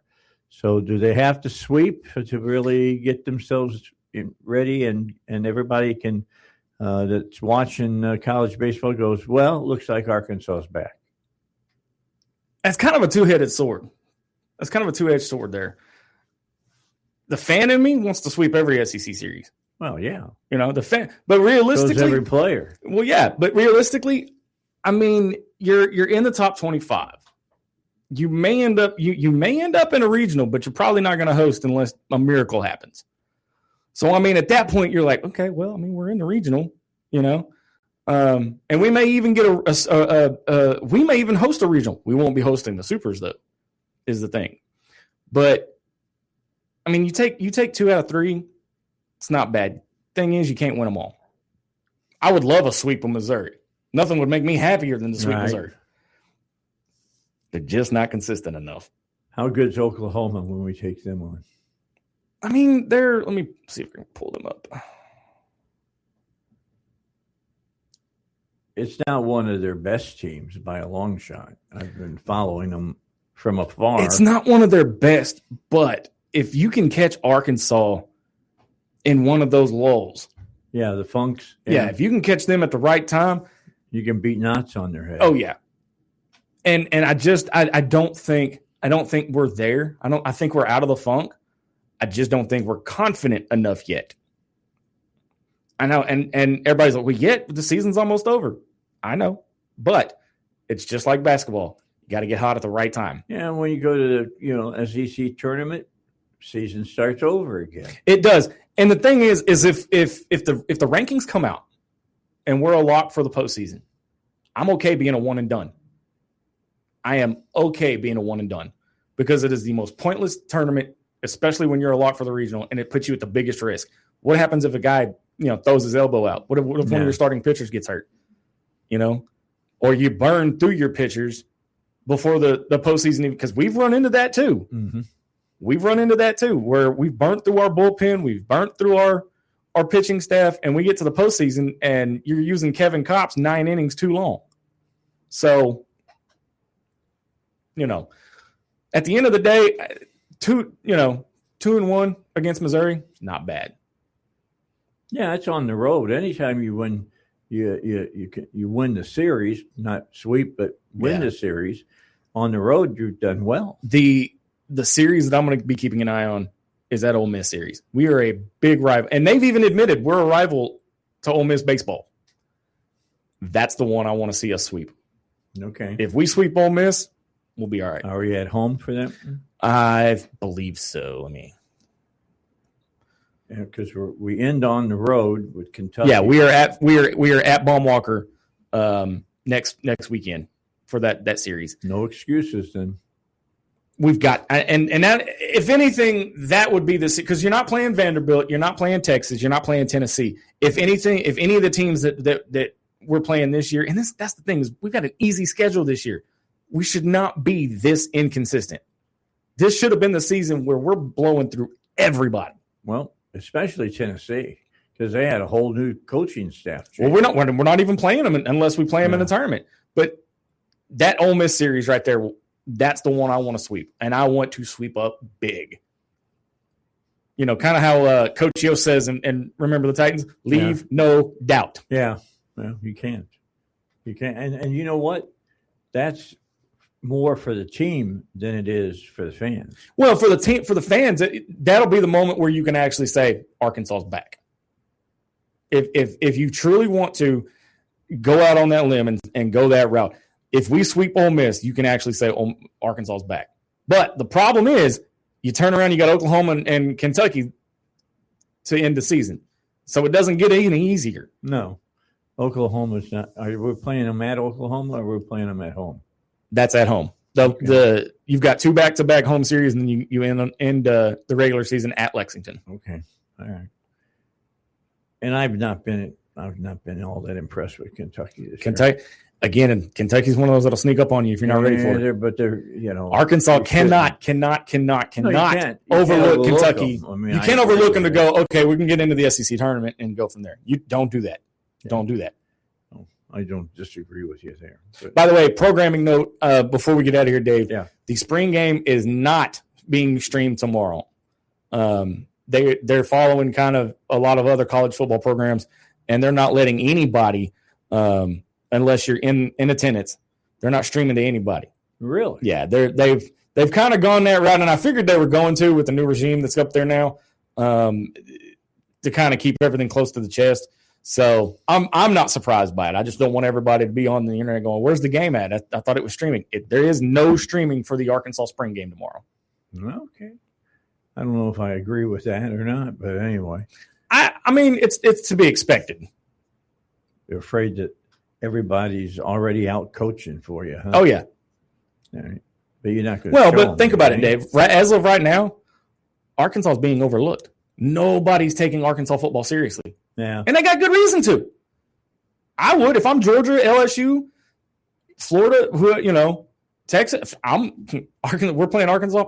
All right, we got this. Well, our fan base is going to be that if they show any inkling of being a little bit better, that'd be big news. Well, and it's like I tell everybody, if you really want to see where this team's at, that second game of the season from Provo, Utah, that's the one to watch.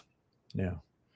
Yeah, one of those big Samoan guys came from Utah. The one they got another one up there. That was 6'4" and 315. I had a feeling you were going to say it was that dude. Yeah, he was big guy. I think he played. I'm trying to look in my mind right now, looking at the video they showed.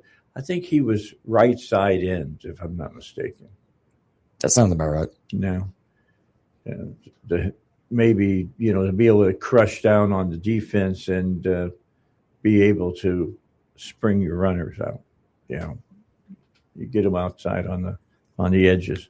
All right. Anyway, but I said, keep my fingers crossed. After tomorrow, when I come back next week, we'll have a lot clearer picture of where this team stands as far as football goes. So you're trying to figure out whether you're going or not still. Yeah, with the weather going on up there, I'm kind of juggling some ideas around. Okay, but I'll have a full report for you next week. All right, we'll talk to you then. I hope you have a great weekend out there. I know that I'm going to try to have a great weekend. I'm going to try to stay dry on the way home, but I'm going to try to have a great weekend. Saturday and Sunday. And then we'll get back together. I'll see you on the radio at 7 a.m. We'll start off with the Bible guys, and then we'll pick up the power panel. And I'm sure we'll have a couple of guests to go along with that. So see you then. Have a great weekend. And thank you for coming in, Razorback. Always. Appreciate you.